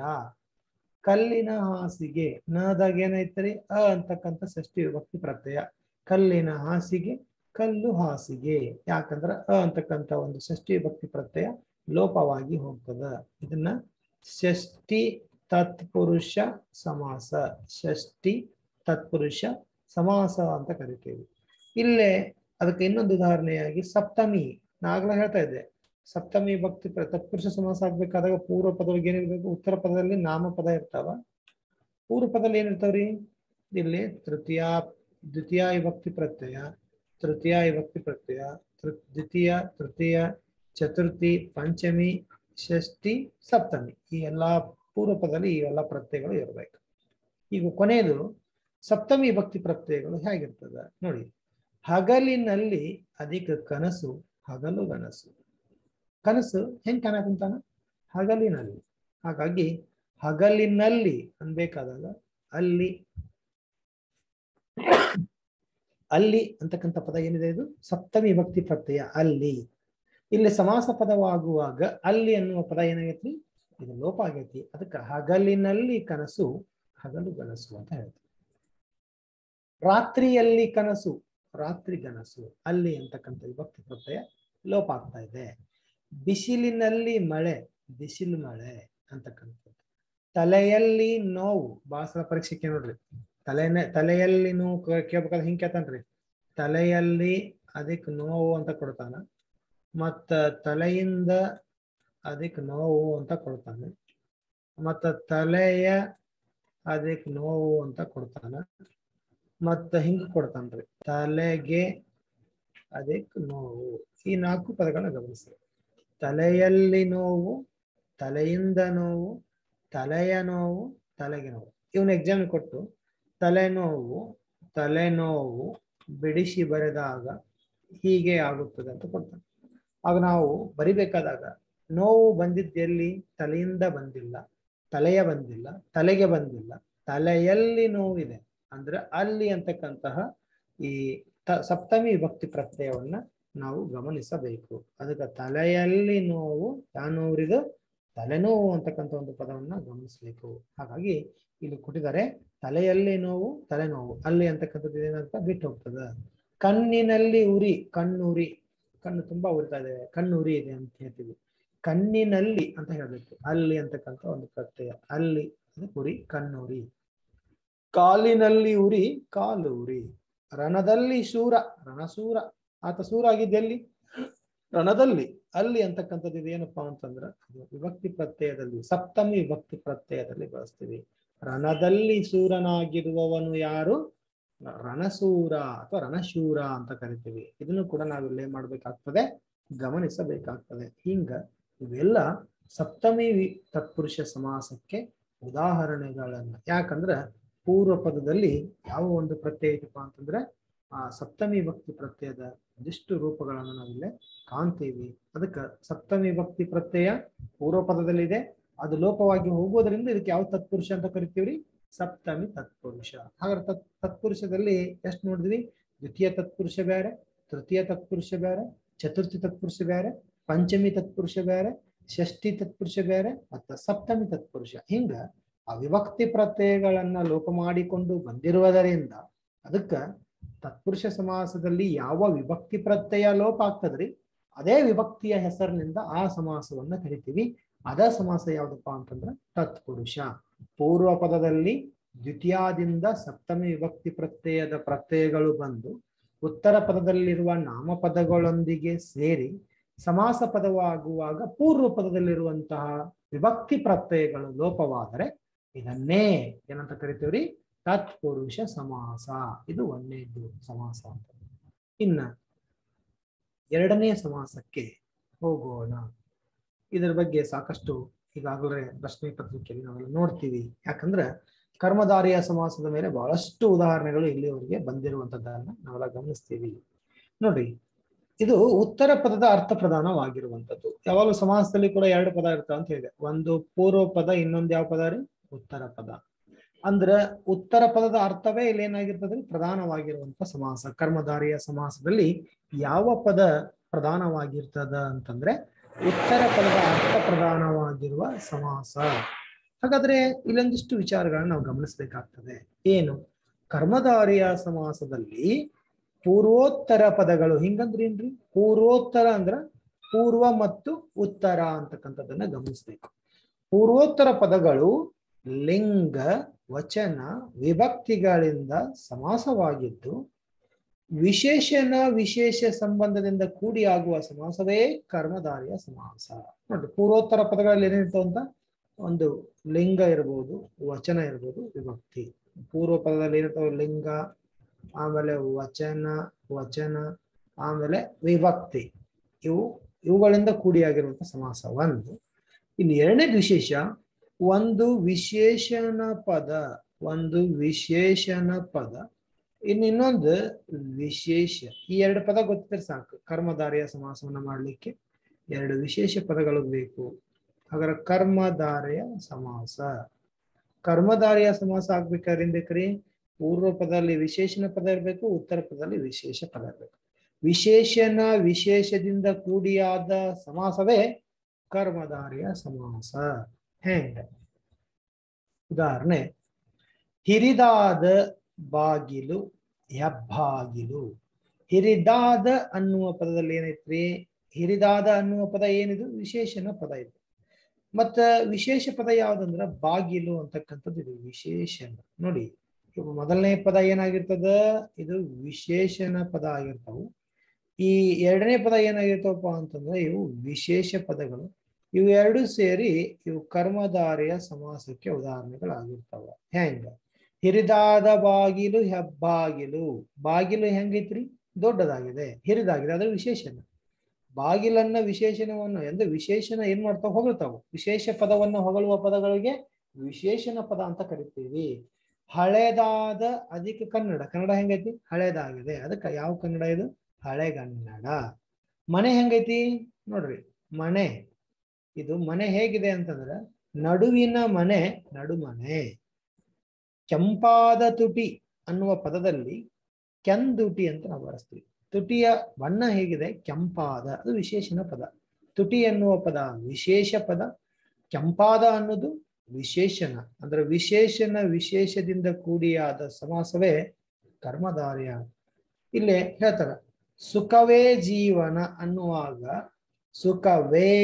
ನೋಡಿ, ಒಂದು ಸುಖ ಅಂತಕ್ಕಂಥ ಒಂದು ಪದವನ್ನ ನಾವು ಸಾಮಾನ್ಯವಾಗಿ ವಿಶೇಷಣ ಅರ್ಥದಲ್ಲಿ, ಜೀವನ ಹೆಂಗೈತಿ? ಸುಖವಾಗಿದೆ, ಅದಕ್ಕೆ ಸುಖ ಅನ್ನೋದು ವಿಶೇಷಣ, ಜೀವನ ಅನ್ನೋದು ವಿಶೇಷ. ಎರಡು ಸೇರಿ ಸುಖ ಜೀವನ ಅಥವಾ ಸುಖದಾದ ಜೀವನ, ಸುಖವೇ ಜೀವನ ಅನ್ನುವ ಅರ್ಥದಲ್ಲಿ. ಕರಿಯ ಹಲಗೆ, ಕಪ್ಪು ಹಲಗೆ ಅಂತ ಹೇಳ್ತೀವಿ. ಕಪ್ಪು ಹಲಗೆಯನ್ನ ಬಿಡಿಸಿ ಬರೆದಾಗ ಕರಿಯ ಅಧಿಕ ಹಲಗೆ, ಕರಿಹಲಗೆ ಅಂತ ಹೇಳ್ತೀವಿ. ಇನ್ನೊಂದು ಅರ್ಥದಲ್ಲಿ ಇದಕ್ಕೆ ಕಪ್ಪು ಹಲಗೆ, ಬ್ಲ್ಯಾಕ್ ಬೋರ್ಡ್ ಅಂತ ಏನ್ ಕರಿತಾರಲ್ಲ, ಬಿಡಿಸ್ಬೋದು. ಕರಿದಾದ ಹಲಿಗೆ ಅಥವಾ ಕರಿಯ ಹಲಿಗೆ. ಕರಿಯ ಅನ್ನೋ ಪದ ಇದು ವಿಶೇಷಣ ಪದ ಆಗ್ತದ್ರಿ. ಹಲಗೆ ಅಂತಕ್ಕಂಥದ್ದು ವಿಶೇಷಣ ವಿಶೇಷ ಪದಗಳು ಸೇರಿ ಆದ ಸಮಾಸವೇ ಕರ್ಮಧಾರೆ. ಸ್ತ್ರೀ ಎಂಬ ದೇವತೆ, ಸ್ತ್ರೀ ದೇವತೆ. ಸ್ತ್ರೀ ಎಂಬ ಅಂದ್ರ ಇಲ್ಲಿ ಸ್ತ್ರೀ ಆದಂತವಳು, ಇಲ್ಲಿ ದೇವತೆಯಾದಂಥವಳು ಯಾರಂತ? ಸ್ತ್ರೀ. ಇಲ್ಲಿ ಸ್ತ್ರೀ ಅಂತಕ್ಕಂಥದ್ದು ವಿಶೇಷ, ಅವಳನ್ನ ಎದಕ್ಕೆ ಹೋಲಿಸ್ಯಾರ? ದೇವತೆಗೆ ಹೋಲಿಸಿ, ವಿಶೇಷಣ ಪದ. ಕೆಂಪಾದ ಅಕ್ಕಿ, ಕೆಂಪಕ್ಕಿ, ಅದಕ್ಕೆ ಕೇಸರಿ ಅಕ್ಕಿ ಅಂತ ಕರಿತೀವಿ. ಕೆಂಪಾದ ಅನ್ನೋ ಪದ ಏನ್ರಿ ಇದು ವಿಶೇಷಣ ಪದ. ಅಕ್ಕಿ ಅನ್ನೋದು ಹೆಂಗೈತ್ರಿ ಇದು ವಿಶೇಷ, ವಿಶೇಷಣ ವಿಶೇಷ. ಮೆಲ್ಲಿತು ಅದಕ್ಕೆ ನುಡಿ, ಮೆಲ್ನುಡಿ, ನುಡಿ ವಿಶೇಷ. ಹೆಂಗ್ ನುಡ್ದಾನ ವಿಶೇಷಣ ಮೆಲ್ಲಿತು ಅಂದ್ರೆ ಮೆಲ್ಲನೆಯ ಮಾತಿಗೆ, ಮೆಲ್ಲಿತು ಅದಕ್ಕೆ ನುಡಿ ಮೆಲ್ನುಡಿ. ಅಂದ್ರೆ ಈ ಸಮಾಸದಲ್ಲಿ ನಾವು ಏನ್ ಗಮನಿಸ್ತೀವಿ ಅಂತಂದ್ರೆ ಪೂರ್ವ ಪದದಲ್ಲಿ ವಿಶೇಷಣ. ಇನ್ನೊಂದಿಷ್ಟು ಉದಾಹರಣೆ ಕೊಡ್ತೀನಿ ನೋಡ್ರಿ. ಹಿರಿದಾದ, ಹಿರಿದಾದ, ಹಿರಿದಾದ ಅದಕ್ಕೆ ಜೇನು ಬರಬರಿದೇನ್ರಿ ಹೆಜ್ಜೇನು ಅಂತ ಬರೀತೀವಿ.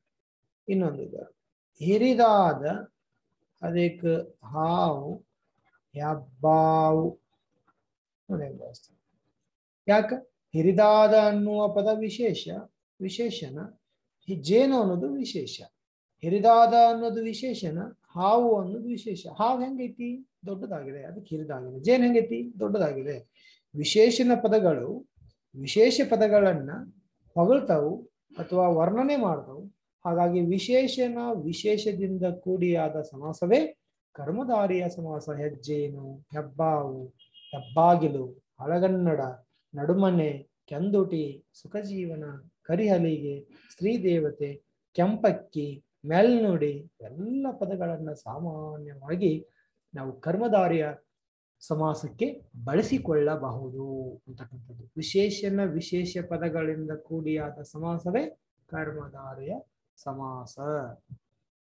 ಇನ್ನ ಮೂರನೇ ಸಮಾಸ ದ್ವಿಗು ಸಮಾಸ. ಈ ದ್ವಿಗು ಸಮಾಸ ಆಗಬೇಕಾದರೆ ಪೂರ್ವ ಪದದಲ್ಲಿ ಸಂಖ್ಯೆಗಳಿಂದ ಕೂಡಿರ್ತದೆ.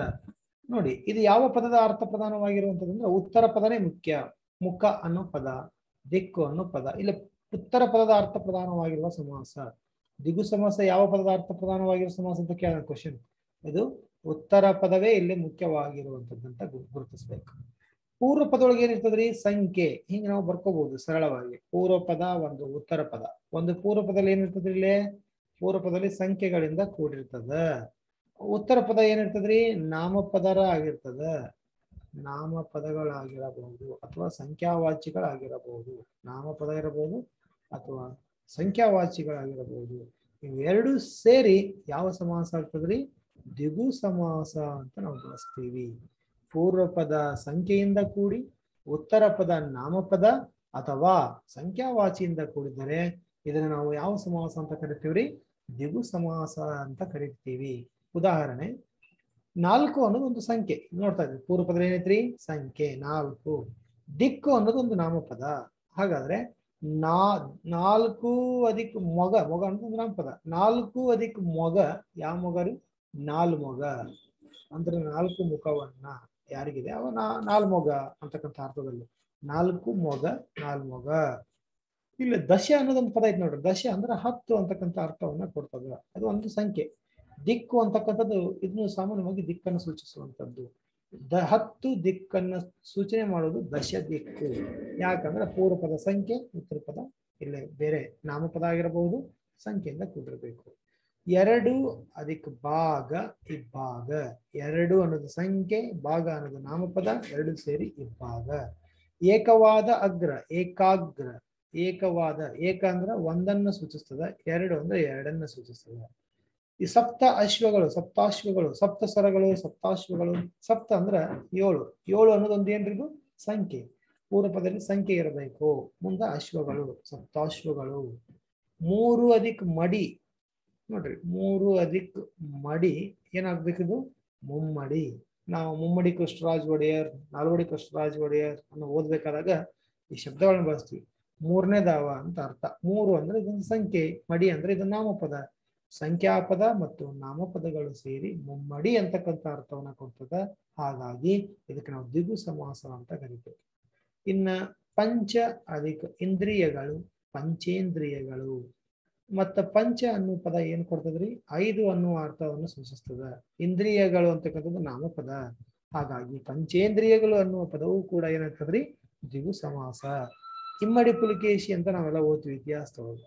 ಇಮ್ಮಡಿ ಪುಲಿಕೇಶಿ ಬಿಡಿಸಿದಾಗ 2 ಅಧಿಕ ಮಡಿ. 2 ಅಧಿಕ ಮಡಿ ಇಮ್ಮಡಿ ಅಂತಕ್ಕಂಥದ್ದು. ಇಮ್ಮಡಿ ಅಂತಂದ್ರೆ 2 ಮಡಿ, 2 ಭಾಗ ಅನ್ನುವಂಥದ್ದು, ಅಂದ್ರೆ 2 ಪಟ್ಟು ಅನ್ನುವಂಥದ್ದು. 2 ಅನ್ನೋದು ಸಂಖ್ಯಾಪದ, ಮಡಿ ಅಂತಕ್ಕಂಥದ್ದು ನಾಮಪದ. ಈ ರೀತಿಯಾಗಿ ಬಂದಿರುವಂಥದ್ದು. ಮೂರು ಅಧಿಕ ನೋಡ್ರಿ ಹೊಟ್ಟೆಗಳು, ಮೂರು ಅಧಿಕ ಹೊಟ್ಟೆಗಳು, ಮೂವಟ್ಟೆಗಳು.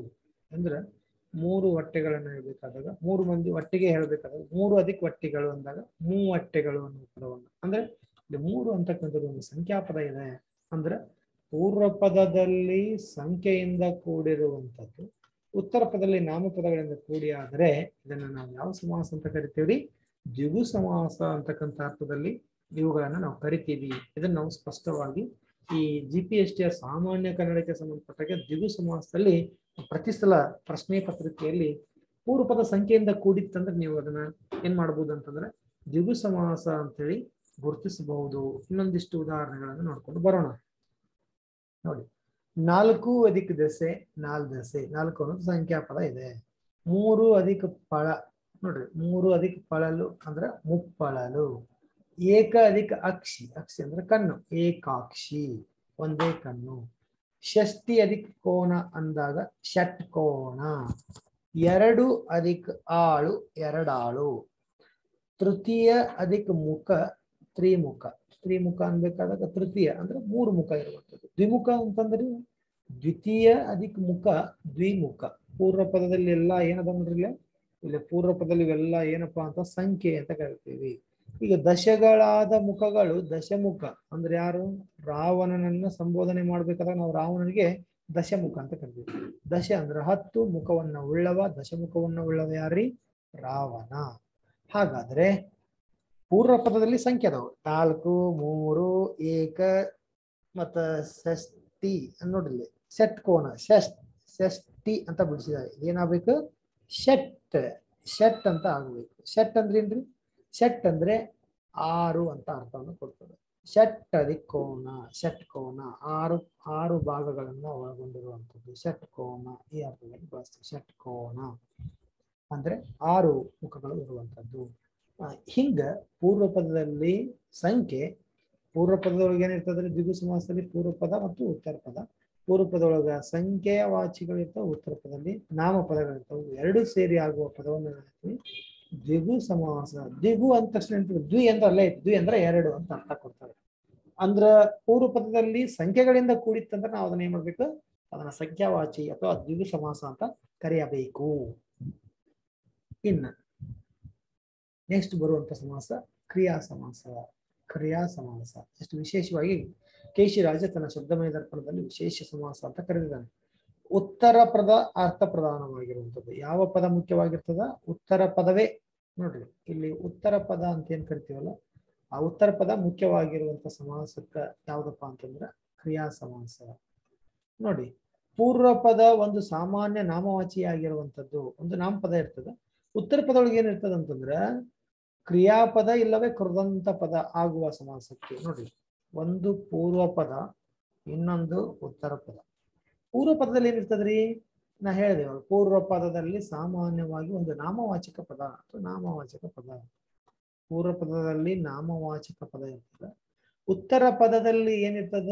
ಒಂದು ಕ್ರಿಯಾಪದ ಅಥವಾ ಕ್ರಿಯೆ ಇರ್ತದ, ಬಿಟ್ರೆ ಒಂದು ಕೃದಂತ.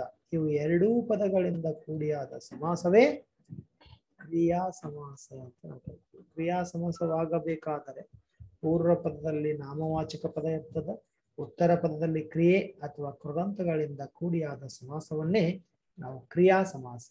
ಇನ್ನೂ ಒಂದು ಸರಳ ಅರ್ಥದಲ್ಲಿ ಹೇಳುವುದಾದ್ರೆ, ಯಾವ ಸಮಾಸ ಪದದಲ್ಲಿ ಕ್ರಿಯೆ ನಡೆದಿರ್ತದಲ್ರಿ, ಕ್ರಿಯೆ ನಡೆದತ್ತಂದ್ರ ಅದು ಕ್ರಿಯಾ ಸಮಾಸ. ಹೆಂಗ? ಉದಾಹರಣೆ, ಕಣ್ಣನ್ನು. ಇಲ್ಲಿ ಪೂರ್ವ ಪದದಲ್ಲಿ ಯಾವಾಗ್ಲೂ ಈ ಕ್ರಿಯಾ ಸಮಾಸ ಆಗ್ಬೇಕಾದ ಪೂರ್ವ ಪದದಲ್ಲಿ ದ್ವಿತೀಯ ವಿಭಕ್ತಿ ಪ್ರತ್ಯಯವನ್ನ ಬಳಸ್ತಾರೆ. ದ್ವಿತೀಯ ವಿಭಕ್ತಿ ಪ್ರತ್ಯಯ ಅಂದ್ರೆ ಯಾವ್ದ್ರಿ? ಅನ್ನು ಅಂತ ಬಳಸ್ತೀವಿ. ಕಣ್ಣನ್ನು, ಅನ್ನು. ತೆರೆ, ಕಂದೆರೆ. ಏನನ್ನ ನಡೆದ ಕೆಲಸ? ಕಣ್ಣನ್ನ ತೆರೆಯುವ ಕ್ರಿಯೆ ನಡೆದಿದೆ. ತೆರೆಯುವುದು ಅಂದ್ರೆ ಇದೇನು ಕ್ರಿಯೆ ನಡೆದೈತಿ, ಕಣ್ ತೆರೆಯುವುದು. ಈಗ ನೀರನ್ನು ಅದಕ್ಕೆ ಕೊಡು, ನೀರ್ಗೊಡು. ನೀರನ್ನ ಕೊಡುವ ಕ್ರಿಯೆ ನೀರ್ಗೊಡು. ಕೈಯನ್ನು ಮುಗಿಯುವ ಕ್ರಿಯೆ ಕೈ ಮುಗಿ. ಅನ್ನು ಅಂತಕ್ಕಂಥದ್ದು ಇಲ್ಲಿ ದ್ವಿತೀಯ ವಿಭಕ್ತಿ ಪ್ರತ್ಯಯ ಏನಾಗ್ತದಪ್ಪ ಅಂತಂದ್ರೆ ಲೋಪಾಗಿ ಹೋಗ್ತದ. ಬಿಲ್ಲನ್ನು ಅದಕ್ಕೆ ಎತ್ತು. ನೋಡ್ರಿ, ಬಿಲ್ಲನ್ನು ಅದಕ್ಕೆ ಎತ್ತು. ಇದೇನಾಗ್ಬೇಕು? ಬಿಲ್ವೆತ್ತು.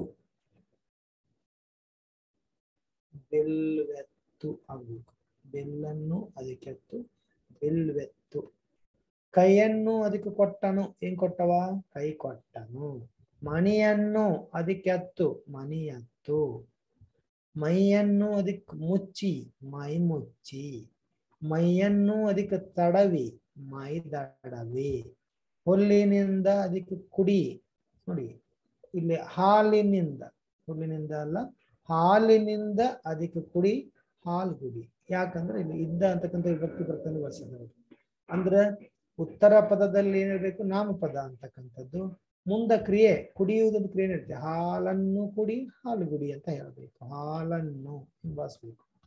ಹಾಲನ್ನು, ಹಾಲಿನಿಂದ ಅನ್ನುವ ಬದಲಾಗಿ ಹಿಂಗ್ ಬಳಸ್ಬೇಕು. ಹಾಲನ್ನು ಅದಕ್ಕೆ ಕುಡಿ, ಬರಬರಿ ಏನ್ ಬರಿಬೇಕ್ರಿ? ಹಾಲು ಕುಡಿ ಅನ್ನುವ ಅರ್ಥದಲ್ಲಿ ಬಳಸ್ಬೇಕು. ಅಂದ್ರೆ ಪೂರ್ವ ಪದದಲ್ಲಿ ದ್ವಿತೀಯ ವಿಭಕ್ತಿ ಪ್ರತ್ಯಯಗಳನ್ನ ಇಲ್ಲಿ ಬಳಸ್ಬೇಕಾಗ್ತದೆ. ನೋಡಿ, ಕಷ್ಟವನ್ನು ಅದಕ್ಕೆ ಪಡು, ಕಷ್ಟಪಡು. ನೋಡಿ, ಕತ್ತನ್ನು ಅದಕ್ಕೆ ಎತ್ತು, ಕತ್ತು ಅಂದ್ರೆ ಕುತ್ತಿಗೆ. ಕತ್ತನ್ನು ಎತ್ತುವ ಕ್ರಿಯೆ ನಡೆದತಿ, ಕತ್ತೆತ್ತು. ಕಾಲನ್ನು ಎತ್ತುವ ಕ್ರಿಯೆ ನಡೆದತಿ, ಕಾಲೆತ್ತು. ನೀರನ್ನು ಕುಡಿಯುವುದು, ನೀರ್ಗುಡಿ. ಕಂಗೆಡು, ಕಣ್ಣಿಂದ, ನೋಡಿ ಕಣ್ಣನ್ನು ಬಳಸ್ಬೇಕಿಲ್ಲ, ಏನ್ ಬಳಸ್ಬೇಕು? ಕಣ್ಣನ್ನು ಅದಕ್ಕೆ ಕೆಡುವುದು, ಏನ್ ಕೆಡುವುದು? ಕಂಗೆಡು. ಅನ್ನು, ಕಣ್ಣನ್ನು ಅದಕ್ಕೆ ಕೆಡುವುದು, ಬರೋಬ್ಬರಿ ಕಂಗೆಡುವುದು. ಯಾಕಂದ್ರೆ ಇಲ್ಲಿ ಪೂರ್ವ ಪದದಲ್ಲಿ ಯಾವಾಗಲೂ ನಾವು ದ್ವಿತೀಯ ವಿಭಕ್ತಿ ಪ್ರತ್ಯಯಗಳನ್ನು ಬಳಸ್ತೀವಿ. ಕಣ್ಣನ್ನು ಕೆಡು, ಕಂಗೆಡು ಅಂತ ಬಳಸ್ಬೇಕು. ಇಲ್ಲಿ ಇಂದಾಗಿದೆ, ಇದನ್ನು ಬಿಟ್ಟು ಏನ್ ಮಾಡ್ಬೇಕು? ಕಣ್ಣನ್ನು, ನೀರನ್ನು, ಕಾಲನ್ನು. ಅಂದ್ರೆ ದ್ವಿತೀಯ ವಿಭಕ್ತಿ ಪ್ರತ್ಯಯವಾಗಿರುವಂತಹ ಯಾವ ಪದ ಬಳಸ್ಬೇಕ್ರಿ? ಪೂರ್ವ ಪದದಲ್ಲಿ ಅನ್ನು ಅಂತಕ್ಕಂಥ ವಿಭಕ್ತಿ ಪ್ರತ್ಯಯ ಇರಬೇಕು. ಹಾಗಾದರೆ ಒಂದು ನಾಮವಾಚಿ ಪದ ಮುಂದಿರುವಂತಹ ಕ್ರಿಯೆಯೊಂದಿಗೆ ಸೇರಿ, ಕಂದೆರೆ, ಕಣ್ಮುಚ್ಚು, ಕೈ ಕೊಡು. ಇಲ್ಲೊಂದು ಕ್ರಿಯೆ ನಡೆದೈತಿ. ಕಂದೆರೆ ಕಣ್ಣನ್ನು ತೆರೆಯುವುದು, ಕೈ ಕೊಡು, ಕೈ ಮುಗಿ. ಹೆಂಗ್ ಬಳಸ್ತೀರಿ? ಕೈ ಮುಗಿ ಅನ್ನೋ ಪದವನ್ನು ಹೆಂಗ್ ಬಳಸ್ತೀರಿ? ಕೈಯನ್ನು ಅದಕ್ಕೆ ಮುಗಿಯುವ ಕ್ರಿಯೆ, ಕೈಯನ್ನು ಅದಕ್ಕೆ ಮುಗಿ ಏನಾಗುತ್ತೆ? ಇದು ಕೈ ಮುಗಿ ಅಂತ ಬಳಸ್ತೀವಿ. ಕೈ ಮುಗಿ. ಯಾಕ? ಪೂರ್ವ ಪದದಲ್ಲಿ ಒಂದು ನಾವು ನಾಮವಾಚಿ ಪದ ನೋಡ್ತೀವಿ, ಉತ್ತರ ಪದದಲ್ಲಿ ಕ್ರಿಯೆ ಇರ್ತದ. ಅಂದ್ರೆ ಈ ಕ್ರಿಯೆಯೊಂದಿಗೆ ಸೇರಿ ಆಗಿರುವ ಪದ ಆಗಿರೋದ್ರಿಂದ ನಾವು ಏನಂತ ಕರಿತೀವಪ್ಪ ಅಂತಂದ್ರೆ, ಇದನ್ನ ಸಾಮಾನ್ಯವಾಗಿ ನಾವು ಕ್ರಿಯಾ ಸಮಾಸ ಅಂತ ಕರಿತೀವಿ. ಕ್ರಿಯಾ ಸಮಾಸ ಆಗ್ಬೇಕಾದಾಗ ಪೂರ್ವ ಪದದಲ್ಲಿ ಉತ್ತರ ಪದದ ನಾಮವಾಚಿಯಿಂದ ಅಂದ್ರೆ ದ್ವಿತೀಯ ವಿಭಕ್ತಿ ಪ್ರತ್ಯಯ ಇರ್ತದ, ಉತ್ತರದಲ್ಲಿ ಕ್ರಿಯಾಪದ ಇರ್ತದೆ ಅಥವಾ ಕ್ರಿಯೆ ಇರ್ತದೆ. ಈ ಕ್ರಿಯೆಯೊಂದಿಗೆ ಸೇರಿ ಆಗುವಂತಹ ಸಮಾಸವನ್ನೇ ಯಾವ ಸಮಾಸ? ಎಲ್ಲಾ ಉದಾಹರಣೆಗಳಿಂದ ನಮ್ಗೆ ಗೊತ್ತಾಗ್ತದೆ. ಪ್ರತಿಯೊಂದು ಉದಾಹರಣೆ ನೋಡ್ರಿ, ಬೆಲ್ಲನ್ನು, ಕೈಯನ್ನು, ಮಣಿಯನ್ನು, ಮೈಯನ್ನು, ಹಾಲನ್ನು, ಕಷ್ಟವನ್ನು, ಕತ್ತನ್ನು, ಕಾಲನ್ನು ಅಂತ ನೋಡ್ರಿ.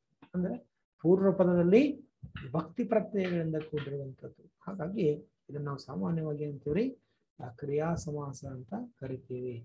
ಇನ್ನು ಮುಂದೆ ಬರುವಂತ ಮತ್ತೊಂದು ವಿಶೇಷ ಸಮಾಸ ಅಂಶಿ ಸಮಾಸ ಅಂತ. ಅಂಶಿ ಸಮಾಸ ಬಹಳ ವಿಶೇಷವಾಗಿರುವಂತ ಸಮಾಸ. ಇಲ್ಲಿ ಪೂರ್ವ ಪದದ ಅರ್ಥ ಪ್ರಧಾನವಾಗಿರುವ ಸಮಾಸ, ಪೂರ್ವ ಪದವೇ ಮುಖ್ಯವಾಗಿರುವಂಥದ್ದು. ಪೂರ್ವ ಪದ ಮುಖ್ಯವಾಗಿರುವ ಸಮಾಸ ಯಾವ್ದಪ್ಪ ಅಂತಂದ್ರೆ ಅಂಶಿ ಸಮಾಸ. ಇದ್ರಾಗ ಏನಿರ್ತದ? ಪೂರ್ವ ಪದದಲ್ಲಿ ಒಂದು ಅಂಶ ಇರ್ತದ. ಪೂರ್ವ ಪದದಲ್ಲಿ ಒಂದು ಏನಿರ್ತದ್ರಿ? ಅಂಶ ಇರ್ತದ. ಉತ್ತರ ಪದದಲ್ಲಿ ಒಂದು ಅಂಶಿ ಇರ್ತದ. ಅಂಶ, ಅಂಶಿ. ಪೂರ್ವ ಪದದಲ್ಲಿ ಅಂಶ, ಉತ್ತರ ಪದದಲ್ಲಿ ಅಂಶಿ. ಎರಡು ಸೇರಿ ಏನಾಗ್ತದೆ ಅಂತಂದ್ರೆ ಅಂಶಾಂಶಿ ಅಂಶಾಂಶಿ ಅಂತ. ಅಂದ್ರೆ ಅಂಶಿ ಸಮಾಸವಾಗಬೇಕಾದಾಗ ಪೂರ್ವ ಪದದಲ್ಲಿ ಅಂಶ ಇರುತ್ತೆ, ಉತ್ತರ ಪದದಲ್ಲಿ ಅಂಶಿ. ಅಂಶ ಅಂತಂದ್ರೆ ಏನು? ಒಂದು ಭಾಗ, ಒಂದು ದೊಡ್ಡ ಭಾಗ. ಒಂದು ದೊಡ್ಡ ಭಾಗಕ್ಕ ಏನಂತೀವಿ? ಅಂಶ. ಅದರಿಂದ ಒಂದು ಕಿರು ಭಾಗ ಐತಲ್ರಿ, ಅದು ಅಂಶಿ. ಅಂಶ ಅಂದ್ರೆ ಒಂದು ಇಡಿಯಾದ ವಸ್ತು. ಒಂದು ಇಡಿಯಾದ ವಸ್ತು ಅಂದ್ರೆ ಅಂಶ. ಅದರಲ್ಲಿ ಒಂದು ಬಿಡಿಯಾದ ವಸ್ತು ಅಂತಂದ್ರೆ ಅಂಶಿ. ಇಡಿಯಾದ ವಸ್ತು, ಬಿಡಿಯಾದ ವಸ್ತು, ಅಂಶ ವಸ್ತು, ಅಂಶಿ ವಸ್ತು. ದೊಡ್ಡ ಭಾಗ, ಅದರ ಒಂದು ಸಣ್ಣ ಭಾಗ. ಒಂದು ದೊಡ್ಡ ಭಾಗ ಅಂದ್ರೆ ಅಂಶ, ಸಣ್ಣ ಭಾಗ ಅಂದ್ರೆ ಅಂಶಿ. ಅಂಶ ಮತ್ತು ಅಂಶಿ ಎರಡು ಸೇರಿ ಆಗುವ ಸಮಾಸವನ್ನೇ ನಾವೇನಂತ ಕರಿತೀವಪ್ಪ ಅಂತಂದ್ರೆ ಅಂಶಾಂಶಿ ಸಮಾಸ ಅಂತ ನಾವು ಕರಿತೀವಿ. ಉದಾಹರಣೆ ತೆಗೆದುಕೊಳ್ಳುವುದಾದ್ರೆ, ಕಾಲಿನ ಅದಕ್ಕೆ ಮುಂದು ಅಂದಾಗ ನೋಡಿ, ಕಾಲು ಅನ್ನೋದು ಒಂದು ದೊಡ್ಡ ಭಾಗ. ಮನುಷ್ಯನ ದೇಹದ ಒಂದು ಭಾಗ, ಕಾಲು ಅನ್ನೋದು ಒಂದು ದೊಡ್ಡ ಭಾಗ. ಅದ್ರಾಗ ಮುಂದಿದ್ರ ಮುಂಗಾಲು. ಒಂದು ವೇಳೆ ಹಿಂಗ್ ಕೊಟ್ರಿ ಕಾಲಿನ ಅದಿಕ್ ಹಿಂದೆ ಅಂತ ಕೊಟ್ರ ಯಾಕಾಲ್ರಿ ಇದು ಹಿಂಗಾಲು. ಕಾಲು ದೊಡ್ಡ ಭಾಗ, ಅದರಿನ ಒಂದು ಭಾಗ ಹಿಂದೆ. ಕಾಲು ಅನ್ನೋದು ದೊಡ್ಡ ಭಾಗ, ಇದು ಇಡಿಯಾದ ವಸ್ತು ಕಾಲು. ಅದು ಕಾಲಿನ ಮುಂದೆ ಕೊಟ್ಟಿದ್ರಿಂದ ಅದು ಮುಂಗಾಲು. ಮನೆಯ ಅಂತಕ್ಕಂಥ ದೊಡ್ಡ ಭಾಗ, ಅದರ ಒಂದು ಸಣ್ಣ ಭಾಗ ನಡುವೆ. ಮನೆಯ ಅದಿಕ್ ನಡುವೆ, ಯಾವ ಮನೆ? ನಡು ಮನೆ. ತಲೆಯ ಅದಿಕ್ ಹಿಂದೆ, ತಲೆಯ ಅದಿಕ್ ಹಿಂದೆ ಹಿಂದಲೆ. ಕಾಲಿನ ಅದಿಕ್ ಅಡಿ, ಕಾಲು ಅನ್ನೋದು ದೊಡ್ಡ ಭಾಗ, ಅದರ ಒಂದು ಭಾಗ ಅಡಿ ಅನ್ನೋದು. ಕಾಲಿನ ಅಡಿ ಅಂಗಾಲು. ಅಂದ್ರ ಒಂದು ದೊಡ್ಡ ವಸ್ತು, ಒಂದು ಸಣ್ಣ ವಸ್ತು. ಪೂರ್ವ ಪದದಲ್ಲಿ ಒಂದು ದೊಡ್ಡ ಭಾಗ ಇರ್ತದ, ಉತ್ತರ ಪದದಲ್ಲಿ ಒಂದು ಸಣ್ಣ ಭಾಗ. ದೊಡ್ಡ ಮತ್ತು ಸಣ್ಣ ಅಥವಾ ಒಂದು ಅಂಶ ಇರ್ತದ್ರೆ ಇನ್ನೊಂದು ಅಂಶಿ. ಅಂಶಿ ಭಾವದಿಂದ ಕೂಡಿಯಾದ ಸಮಾಸವನ್ನ ನಾವೇಂತೀವಿ ಅಂಶಿ ಸಮಾಸ. ಇನ್ನೊಂದಿಷ್ಟು ಉದಾಹರಣೆಗಳನ್ನ ಇಲ್ಲಿ ನೋಡ್ಕೊಂಡು ಬರೋಣ. ಮೂಗು ಅನ್ನೋದು ಒಂದು ದೊಡ್ಡ ಭಾಗ ಇದು, ಇದು ಅಂಶ. ಮೂಗು ಅನ್ನೋದು ಅಂಶ. ಇಲ್ಲಿ ತುದಿ ಐತಲ್ರಿ, ಈ ತುದಿ ಅನ್ನುವ ಪದ ಒಂದು ಅಂಶಿ, ಅದರ ಒಂದು ಭಾಗ. ಮೂಗು ಅನ್ನೋ ದೊಡ್ಡ ಭಾಗ, ಅದರ ಒಂದು ಭಾಗ ತುದಿ. ಎರಡು ಸೇರಿ ಮೂಗಿನ ತುದಿ ಅನ್ನಕ್ ಬರಂಗಿಲ್ರಿ, ಅವಾಗೇನಂತೀವಿ ತುದಿ ಮೂಗು. ಮೂಗು ತುದಿ, ಮೂಗಿನ ತುದಿ, ತುದಿ ಮೂಗು. ರಾತ್ರಿಯ ನಡುವೆ ನೋಡಿ, ರಾತ್ರಿಯ ಅನ್ಬೇಕಾದ್ರೆ ರಾತ್ರಿನ ದೊಡ್ಡದು, ಅದ್ರಾಗ ರಾತ್ರಿ ನಡುವೆ ಅಂದ್ರೆ ಮಧ್ಯರಾತ್ರಿ. ಅಂದ್ರ ನಾವೇನಂತ ಬಳಸ್ತಿದ್ಕ ನಡುರಾತ್ರಿ. ರಾತ್ರಿಯ ನಡುವೆ ನಡುರಾತ್ರಿ. ಬಾಗಿಲ ಹೊರಗೆ, ಬಾಗಿಲ ಹೊರಗೆ ಅನ್ನಕ್ ಬರಂಗಿಲ್ಲ ನಾವು, ಹೊರಗೆ ಹೊರ ಬಾಗಿಲು. ಬಾಗಿಲ ಅದಕ್ಕೆ ಹೊರಗೆ, ಹೊರಗಿನ ಒಂದು ಬಾಗಿಲು. ಹುಬ್ಬಿನ ಕುಡಿ, ಹುಬ್ಬು ಅನ್ನೋದು ಒಂದು ಭಾಗ, ದೊಡ್ಡ ಭಾಗ, ಅದರಾಗ ಒಂದು ಭಾಗ ಕುಡಿ. ಹುಬ್ಬಿನ ಕುಡಿ, ಕುಡಿ ಹುಬ್ಬು. ಬಾಗಿಲಿನ ಮುಂದು ಅಂದ್ರೆ ಯಾವ ಬಾಗಿಲು? ಬಾಗಿಲಿನಾಗ ಮುಂದೆ ಬಂದ್ರ ಮುಂಬಾಗಿಲು, ಹಿಂದೆ ಬಂದ್ರ ಈ ಉದಾಹರಣೆ ಹಿಂಗ್ ಕೊಡ್ತಾನೆ, ಬಾಗಿಲಿನ ಅದಕ್ಕೆ ಹಿಂದೆ ಅಂತ ಕೊಟ್ರ ಇದಕ್ಕೆ ಯಾವ ಬಾಗಿಲು ಅಂತ ಕರಿತೀರಿ? ಹಿಂಬಾಗಿಲು. ಅಂದ್ರೆ ಬಾಗಿಲಿನ ಹಿಂದೆ ಬರೆದ್ರ ಹಿಂಬಾಗಿಲು, ಬಾಗಿಲಿನ ಮುಂದೆ ಬರೆದ್ರ ಯಾವ ಬಾಗಿಲು? ಮುಂಬಾಗಿಲು. ಅದು ನಾವು ಹೆಂಗ್ ಪದವನ್ನು ಬಳಸ್ತೀವಿ ಅಂತಕ್ಕಂಥ ಅರ್ಥದ ಮೇಲೆ ಬಳಸ್ತೀವಿ. ಬಾಗಿಲಿನ ಅದಕ್ಕೆ ಮುಂದೆ ಮುಂಬಾಗಿಲು. ರಾತ್ರಿಯ ಅದಕ್ಕೆ ಮಧ್ಯ ಅಂದ್ರೆ ಯಾವ ರಾತ್ರಿ ಇದು? ಮಧ್ಯರಾತ್ರಿ. ರಾತ್ರಿಯ ಅದಕ್ಕೆ ಮಧ್ಯ, ಮಧ್ಯರಾತ್ರಿ. ತುಟಿಯ ಅದಕ್ಕೆ ಕೆಳಗೆ, ಕೆಳದುಟಿ ಅನ್ನುವ ಅರ್ಥದಲ್ಲಿ ಬಳಸ್ತೀವಿ. ನೋಡ್ರಿ, ಇಲ್ಲಿ ತುಟಿಯ ಅನ್ನುವ ಭಾಗ ಒಂದು ದೊಡ್ಡ ಭಾಗ ತುಟಿ. ತುಟಿಯ ಕೆಳಗಿದ್ರೆ ಕೆಳದುಟಿ ಅಂತ ನಾವು ಕರಿತೀವಿ. ಹಾಗಾದರೆ ನೋಡ್ರಿ, ಇಲ್ಲಿ ಪೂರ್ವ ಪದದಲ್ಲಿ ಒಂದು ಅಂಶ ಪದ ಇರುವಂಥದ್ದು, ಉತ್ತರ ಪದದಲ್ಲಿ ಒಂದು ಅಂಶಿ, ಒಂದು ಇಡಿಯಾದ ವಸ್ತು ಇರ್ತದ, ಇನ್ನೊಂದು ಅದಕ್ಕೆ ಸಂಬಂಧಪಟ್ಟಂತ ಒಂದು ಬಿಡಿಯಾದ ವಸ್ತು. ಈಗ ಹಿಂದಲೆ ನೋಡಿ, ಹಿಂದಲೆ ಹೆಂಗ್ ಬಿಡಿಸ್ಬೇಕು? ತಲೆಯ ಅದಕ್ಕೆ ಹಿಂದೆ ಕೊಟ್ರೆ ಏನ್ ಬರೀತೀರಿ? ಹಿಂದಲೆ ಅಂತ ಬರಿಬೇಕಾಗುತ್ತೆ. ಮುಂದಲೆ ಕೊಟ್ರ ತಲೆಯ ಅದಕ್ಕೆ ಮುಂದೆ, ಯಾವ ತಲೆ? ಮುಂದಲೆ. ಅವ್ರ ಪದ ಹೇಗೆ ಕೊಡ್ತಾರ ಹಂಗ ನಾವು ಬಿಡಿಸ್ಬೇಕಾಗುತ್ತೆ. ತಲೆ ಅನ್ನೋದು ಒಂದು ದೊಡ್ಡ ಭಾಗ ಇದು, ತಲೆ ಅನ್ನೋದು ದೊಡ್ಡ ಭಾಗ. ತಲೆ ಹಿಂದೆ ಕೊಟ್ರ ಹಿಂದಲೆ, ತಲೆ ಮುಂದೆ ಕೊಟ್ಟರೆ ಮುಂದಲೆ. ಅಂದ್ರೆ ಇಲ್ಲಿ ವಿಶೇಷ ಅಂದ್ರೆ ಅಂಶಿ ಸಮಾಸದಲ್ಲಿ ಪೂರ್ವೋತ್ತರ ಪದಗಳು ಅಂಶ ಮತ್ತು ಅಂಶಿ ಭಾಗದಿಂದ ಕೂಡಿರ್ತದೆ. ಇಲ್ಲಿ ಪೂರ್ವ ಪದದ ಅರ್ಥ ಪ್ರಧಾನವಾಗಿರುವಂತ ಸಮಾಸವಾಗಿರುವಂತ ಸಮಾಸ ಅಂಶಿ ಸಮಾಸ. ಅಂದ್ರೆ ಒಂದು ಅಂಶಿ ಸಮಾಸದಲ್ಲಿ ಪೂರ್ವ ಪದದಲ್ಲಿ ಅಂಶ, ಉತ್ತರ ಪದದಲ್ಲಿ ಅಂಶಿ, ಅಂಶಿ ಭಾವದಿಂದ ಕೂಡಿಯಾದ ಸಮಾಸವನ್ನ ನಾವೇನಂತ ಕರಿತೀವಪ್ಪ ಅಂತಂದ್ರೆ ಅಂಶಿ ಸಮಾಸ ಅಂತ ನಾವು ಸ್ಪಷ್ಟವಾಗಿ ಅರ್ಥೈಸಿಕೊಳ್ಳಬಹುದು. ವಿಶೇಷ ಗೊತ್ತಿರಲಿ, ಈ ಸಮಾಸದಲ್ಲಿ ಸಾಮಾನ್ಯವಾಗಿ ಅವ್ಯಯಗಳು ಬರೋದ್ರಿಂದ ಅವ್ಯಯ ಭಾವ ಸಮಾಸ. ನೋಡಿ, ಈ ಸಮಾಸದಲ್ಲಿ ಸಾಮಾನ್ಯವಾಗಿ ಏನ್ ಬರ್ತದೆ? ಅವ್ಯಯಗಳು ಜಾಸ್ತಿ ಬರುವಂತದ್ದು. ಹಾಗಾಗಿ ಇದಕ್ಕ ಅವ್ಯಯ ಭಾವ ಸಮಾಸ ಅಂತ ಕೂಡ ಕರಿತೀವಿ. ಯಾಕೆ ಇದಕ್ಕ ಅವ್ಯಯಗಳು? ನೋಡ್ರಿ, ಯಾಕಂದ್ರೆ ಅಲ್ಲಿ ಅವ್ಯಯಗಳನ್ನ ಬಳಸುವಂಥದ್ದು ಸೂಚನೆಯನ್ನ ಇಲ್ಲ ನೋಡಿ ನೆನಪಿಸ್ಕೊಡ್ರಿ. ಈಗ ಬಾಗಿಲಿನ ಅನ್ನುವ ಪದವನ್ನು ತಗೊಳ್ಳಿ. ಬಾಗಿಲಿನ ಮುಂದು, ಮುಂದೆ, ಕುಡಿ, ಹೊರಗೆ, ನಡುವೆ, ತುದಿ. ನೋಡ್ರಿ, ಮುಂದೆ, ನಡುವೆ, ಹಿಂದೆ, ಅಡಿ, ಇವೆಲ್ಲ ಏನಂದ್ರೆ ಇವು ಅವ್ಯಯಗಳು ಅಂತ ಕರಿತೀವಿ. ಕುಡಿ, ಹೊರಗೆ, ನಡುವೆ. ಅವನು ನಡುವೆ ಬಂದನು, ಅವಳು ನಡುವೆ ಬಂದಳು, ಅದು ನಡುವೆ ಬಂದಿತು. ಅವನು ಹೊರಗೆ ಹೋದನು, ಅವಳು ಹೊರಗೆ ಹೋದನು, ಅದು ಹೊರಗೆ ಹೋಗಿತು. ನಾನಿನ್ನೇ ಹೇಳ್ತಾ ಇದ್ದೀನಿ ನಿಮ್ಗೆ ಅವ್ಯಯ.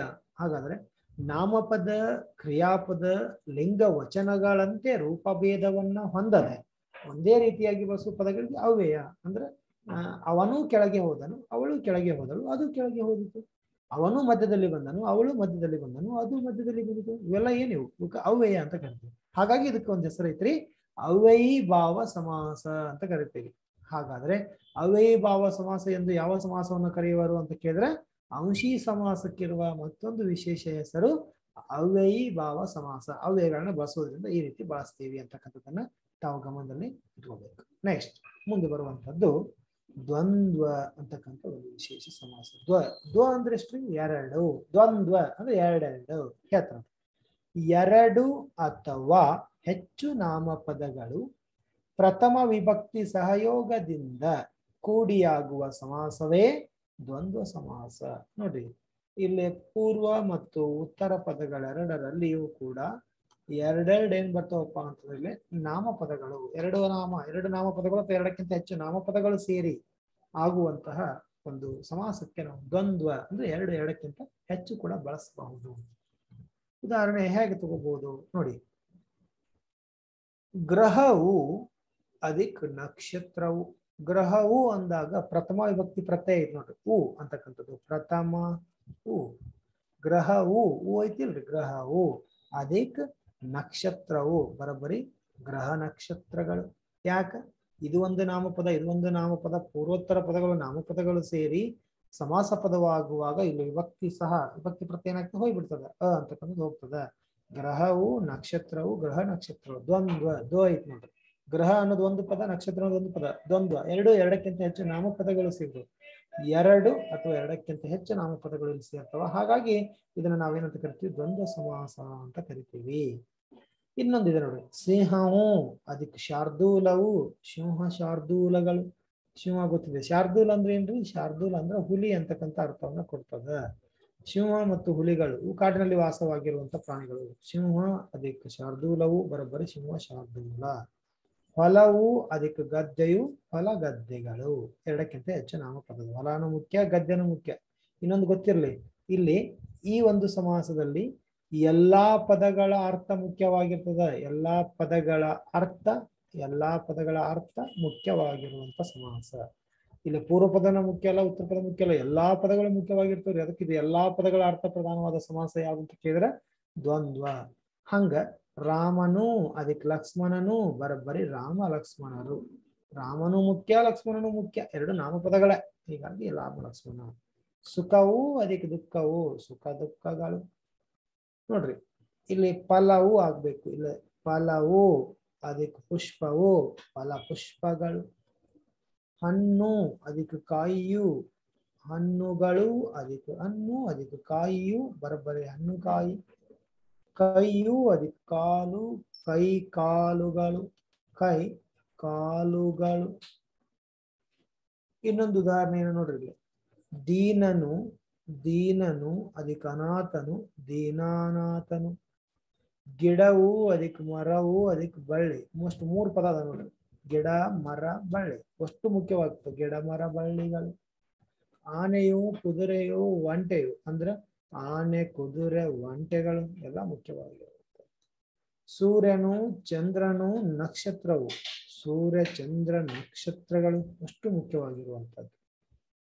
ರಾಮನು ಕೃಷ್ಣನು ಕೇಶವನು, ರಾಮ ಕೃಷ್ಣ ಕೇಶವರು. ಎಲ್ಲಾ ಪದವು ಮುಖ್ಯವಾಗಿರುವಂತಹ ಸಮಾಸ ಇದು. ಹಾಗಾಗಿ ಇದನ್ನು ನಾವು ಸ್ಪಷ್ಟವಾಗಿ ಬಳಸಬಹುದು. ಈಗ ಇನ್ನೊಂದು ಬರೀತಿ ನೋಡ್ರಿ, ಲವನು ಅದಕ್ಕೆ ಕುಶನು ಬರೋಬ್ಬರಿ ಲವಕುಶರು.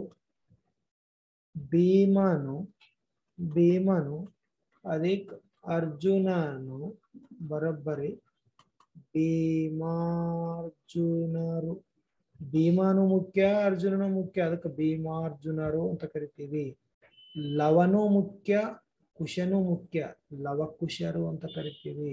ಯಾಕೆ ಹೇಳ್ರಿ, ಇಲ್ಲಿ ಎರಡೂ ಪದಗಳು ಮುಖ್ಯ. ಎರಡು ಇರಬಹುದು, ಎರಡಕ್ಕಿಂತ ಹೆಚ್ಚು ನಾಮಪದನೂ ಇರಬಹುದು. ಎರಡು ಅಥವಾ ಎರಡಕ್ಕಿಂತ ಇಲ್ಲ ಐತಿ ನೋಡ್ರಿ.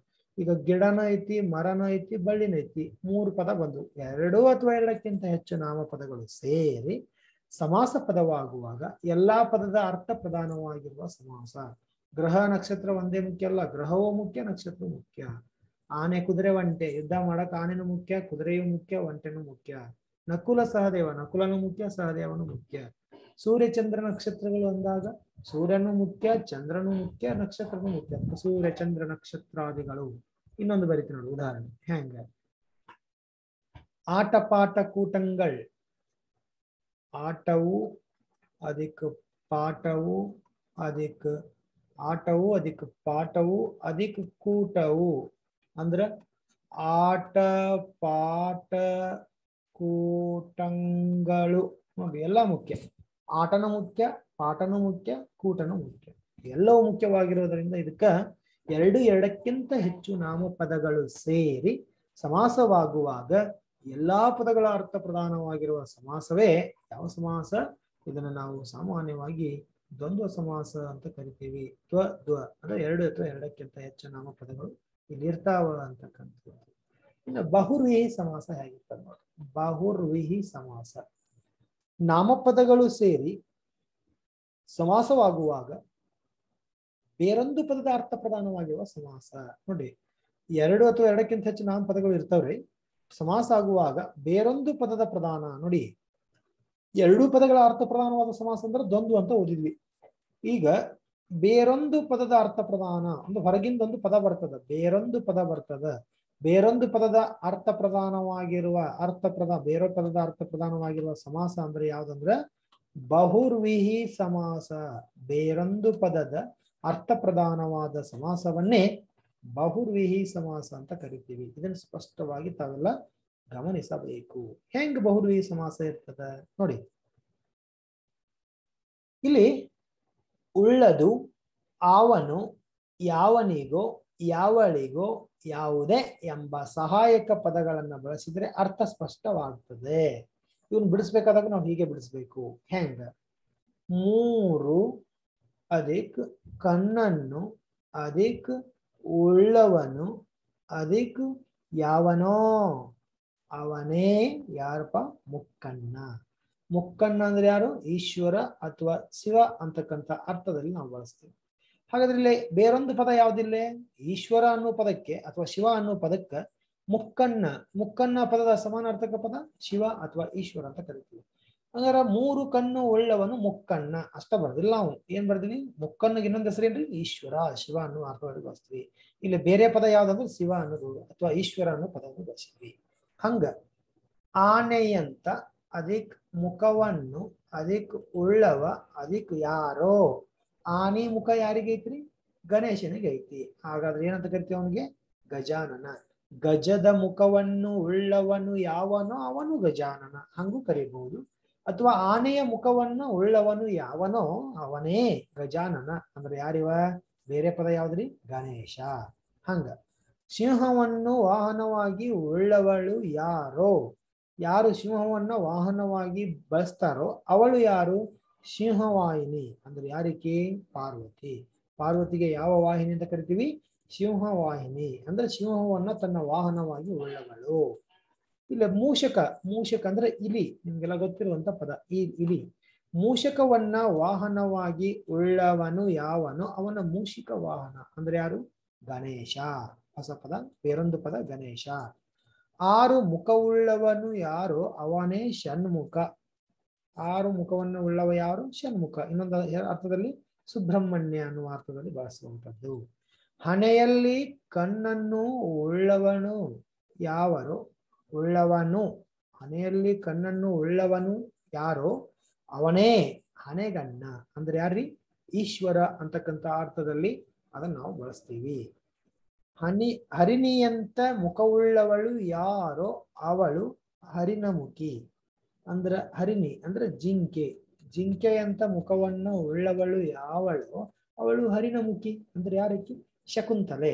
ಅಂದ್ರೆ ಬೇರೊಂದು ಪದ. ಶಕುಂತಲೆ ಅನ್ನೋ ಪದಕ್ಕೆ ಹರಿಣಮುಖಿ ಅಂತ ಕರಿತೀವಿ.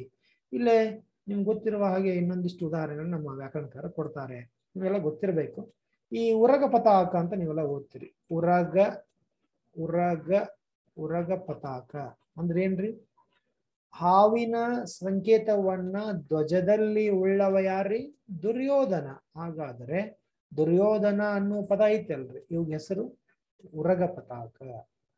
ಕಡುಚಾಗಿ ಅಂತ ಒಂದು ಪದ ಬಂದಿತ್ರಿ ಪರೀಕ್ಷೆಯಲ್ಲಿ. ಕಡುಚಾಗಿ ಕಡಿದಾದ ತ್ಯಾಗವನ್ನ ಉಳ್ಳವನು ಯಾವನು ಅವನು ಕಡುಚಾಗಿ ಅಂತ ಯಾರನ್ನ ಕರಿತೀವಿ ಮಹಾಭಾರತದಲ್ಲಿ? ಕರ್ಣ.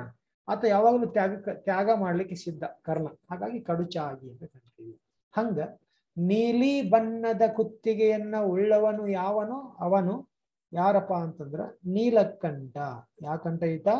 ನೀಲಕಂಠ ಅಂತ ಕರಿತೀವಿ. ನೀಲಿ ಬಣ್ಣ ಇರ್ತದ, ಅದಕ್ಕೆ ಯಾಕಂಠ? ನೀಲಕಂಠ ಅಂದ್ರೆ ಶಿವ. ಉದರದಲ್ಲಿ ಕಮಲ ಉಳ್ಳವನು ಅಂದ್ರೆ ಹೊಟ್ಟೆಯಲ್ಲಿ ಕಮಲವನ್ನ ಉಳ್ಳವನು ಯಾವನು ಅವನು ಅಬ್ಜೋದರ ಅಂದ್ರೆ ವಿಷ್ಣು, ಕಮಲವನ್ನ ಉಳ್ಳವ. ವಾಯುವಿನ ವರಬಲದಿಂದ ಕುಂತಿಯಲ್ಲಿ ಜನಿಸಿದವ ಅಂದ್ರೆ ವಾಯುಪುತ್ರದ ಬಲದಿಂದ, ವಾಯುವಿನ ಅಂದ್ರೆ ಒಂದು ವಾಯುಪುತ್ರನ ಒಂದು ವಿಶೇಷವಾಗಿರುವಂತ ಶಕ್ತಿಯಿಂದ ಜನಿಸಿದವ. ಅದಕ್ಕೆ ಪವನ ನಂದನ. ಪವನ ಅಂದ್ರೆ ವಾಯುಪುತ್ರ. ಆ ವಾಯುಪುತ್ರ ಅಂದ್ರೆ ವಾಯು ದೇವತೆಗಳ ವರದಿಂದ ಹುಟ್ಟಿದ ಯಾರಪ್ಪ ಅಂತಂದ್ರೆ ಭೀಮಸೇನ, ಅದಕ್ಕೆ ವಾಯುಪುತ್ರ. ಗಾಂಡೀವಿ ಎಂಬ ಬಿಲ್ಲನ್ನು ಹೊಂದಿದವನು ಯಾವನು ಅವನು ಗಾಂಡೀವಿ ಅಂದ್ರೆ ಅರ್ಜುನ. ಮುರ ಅಂತಕ್ಕಂಥ ನೋಡಿ, ಮುರ ಅದೇ ಮೂರು ಅಲ್ಲ ಮುರ ಅಂತಕ್ಕಂಥ ಒಬ್ಬ ರಾಕ್ಷಸ. ಮುರ ಎಂಬ ರಾಕ್ಷಸನನ್ನ ವಧಿಸಿದವನು ಯಾರು? ಮುರಾರಿ ಅಂದ್ರ ಕೃಷ್ಣಗೆ ಇನ್ನೊಂದು ಹೆಸರು ಮುರಾರಿ, ಮುಕುಂದ ಮುರಾರಿ ಅಂತ ಏನ್ ಕರಿತಾರಲ್ಲ ಆ ಮುರಾರಿ. ಮುರ ಅಂತಕ್ಕಂಥ ರಾಕ್ಷಸವನ್ನ ಹತ್ಯೆ ಮಾಡಿದ ಮುರಾರಿ. ಘಟದಲ್ಲಿ ಅಂದ್ರೆ ಕುಂಭದಲ್ಲಿ ಜನಿಸಿದವನು ಯಾವನು ಅಂತ ಘಟ ಸಂಭೂತ ಅಂದ್ರೆ ದ್ರೋಣಾಚಾರ್ಯ. 4 ಮುಖವನ್ನ ಉಳ್ಳವನು ಯಾವನು ಅವನು ನಾಲ್ಮುಗ ಅಂದ್ರೆ ಬ್ರಹ್ಮ. ಚಕ್ರವು ಪಾಣಿಯಲ್ಲಿ ಉಳ್ಳವನಾದವನು ಯಾವನು ಅವನು ಚಕ್ರಪಾಣಿ ಅಂದ್ರೆ ವಿಷ್ಣು, ಬೇರೆ ಪದ. ಪಾಲದಲ್ಲಿ ನೇತ್ರ ಉಳ್ಳವನು ಆತ ಪಾಲನೇತ್ರ. ನೋಡ್ರಿ, ಪಾಲದಲ್ಲಿ ನೇತ್ರವನ್ನ ಉಳ್ಳವನು ಯಾರು? ಪಾಲನೇತ್ರ. ಪಾಲ ಅಂದ್ರೆ ಹಣೆಯಲ್ಲಿ ಕಣ್ಣು ಯಾರಿಗೈತ್ರಿ?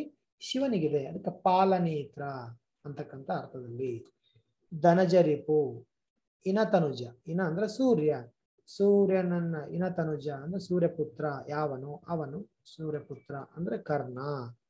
ಮತ್ತ ಕೆಂಗನ್ನ, ಕೆಂಪಾದ ಕಣ್ಣನ್ನು ಉಳ್ಳವನು ಯಾವನು? ಕೆಂಗನ್ನ ಅಂತಕ್ಕಂಥ ಅರ್ಥ.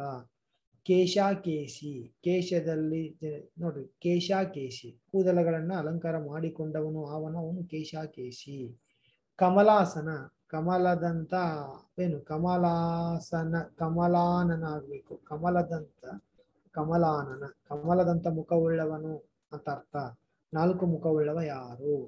ಹಾಗಾದ್ರೆ ಇವೆಲ್ಲಾ ಪದಗಳು ಏನ್ ಹೇಳ್ತಾವಪ್ಪ ಅಂತಂದ್ರೆ ಬೇರೊಂದು ಪದದ ಅರ್ಥ ಪ್ರಧಾನವಾದ ಸಮಾಸ ಅಂತ ಕರಿತೀವಿ ನೋಡ್ರಿ. ಏನು? ಬೇರೆ ಪದ 3 ಕಣ್ಣು ಉಳ್ಳವ ಮುಕ್ಕಣ್ಣ ಅಂತ ನಾವು ಬರಿತೇವಿ, ಅದಕ್ಕೆ ಬೇರೆ ಪದ ಈಶ್ವರ, ಬೇರೆ ಪದ ಗಣೇಶ, ಬೇರೆ ಪದ ಪಾರ್ವತಿ, ಬೇರೆ ಪದ ಗಣೇಶ. ಅಂದ್ರೆ 2 ನಾಮಪದಗಳು, 2 ಅಥವಾ 2ಕ್ಕಿಂತ ಹೆಚ್ಚು ನಾಮಪದಗಳು ಸೇರಿ ಬೇರೆ ಪದದ ಅರ್ಥ ಪ್ರಧಾನವಾದ ಸಮಾಸವನ್ನೇ ಬಹುರ್ವಿಹಿ ಸಮಾಸ ಅಂತ ಕರಿತೀವಿ. ಹಿಂಗ ಸಮಾಸ ಪ್ರಕಾರಗಳಲ್ಲಿ 7 ಸಮಾಸಗಳನ್ನ ಈ ತರಗತಿಯಲ್ಲಿ ನೋಡ್ಕೊಂಡು ಬಂದ್ವಿ. ಮತ್ತೆ ಮುಂದಿನ ತರಗತಿಯಲ್ಲಿ ಗಮಕ ಸಮಾಸ ಅಂದರೇನು, ಅದರ ಉದಾಹರಣೆಗಳೇನು, ಅದರ ಅರ್ಥವ್ಯಾಪ್ತಿ ಏನು ಅಂತಕ್ಕಂತಹ ವಿಷಯ ಅಂಶಗಳನ್ನ ಮುಂದಿನ ತರಗತಿಯಲ್ಲಿ ಅವನ್ನ ಅಭ್ಯಾಸ ಮಾಡ್ತಾ ಬರೋಣ. ಎಲ್ಲರಿಗೂ ಶುಭವಾಗಲಿ. ನಮಸ್ಕಾರ.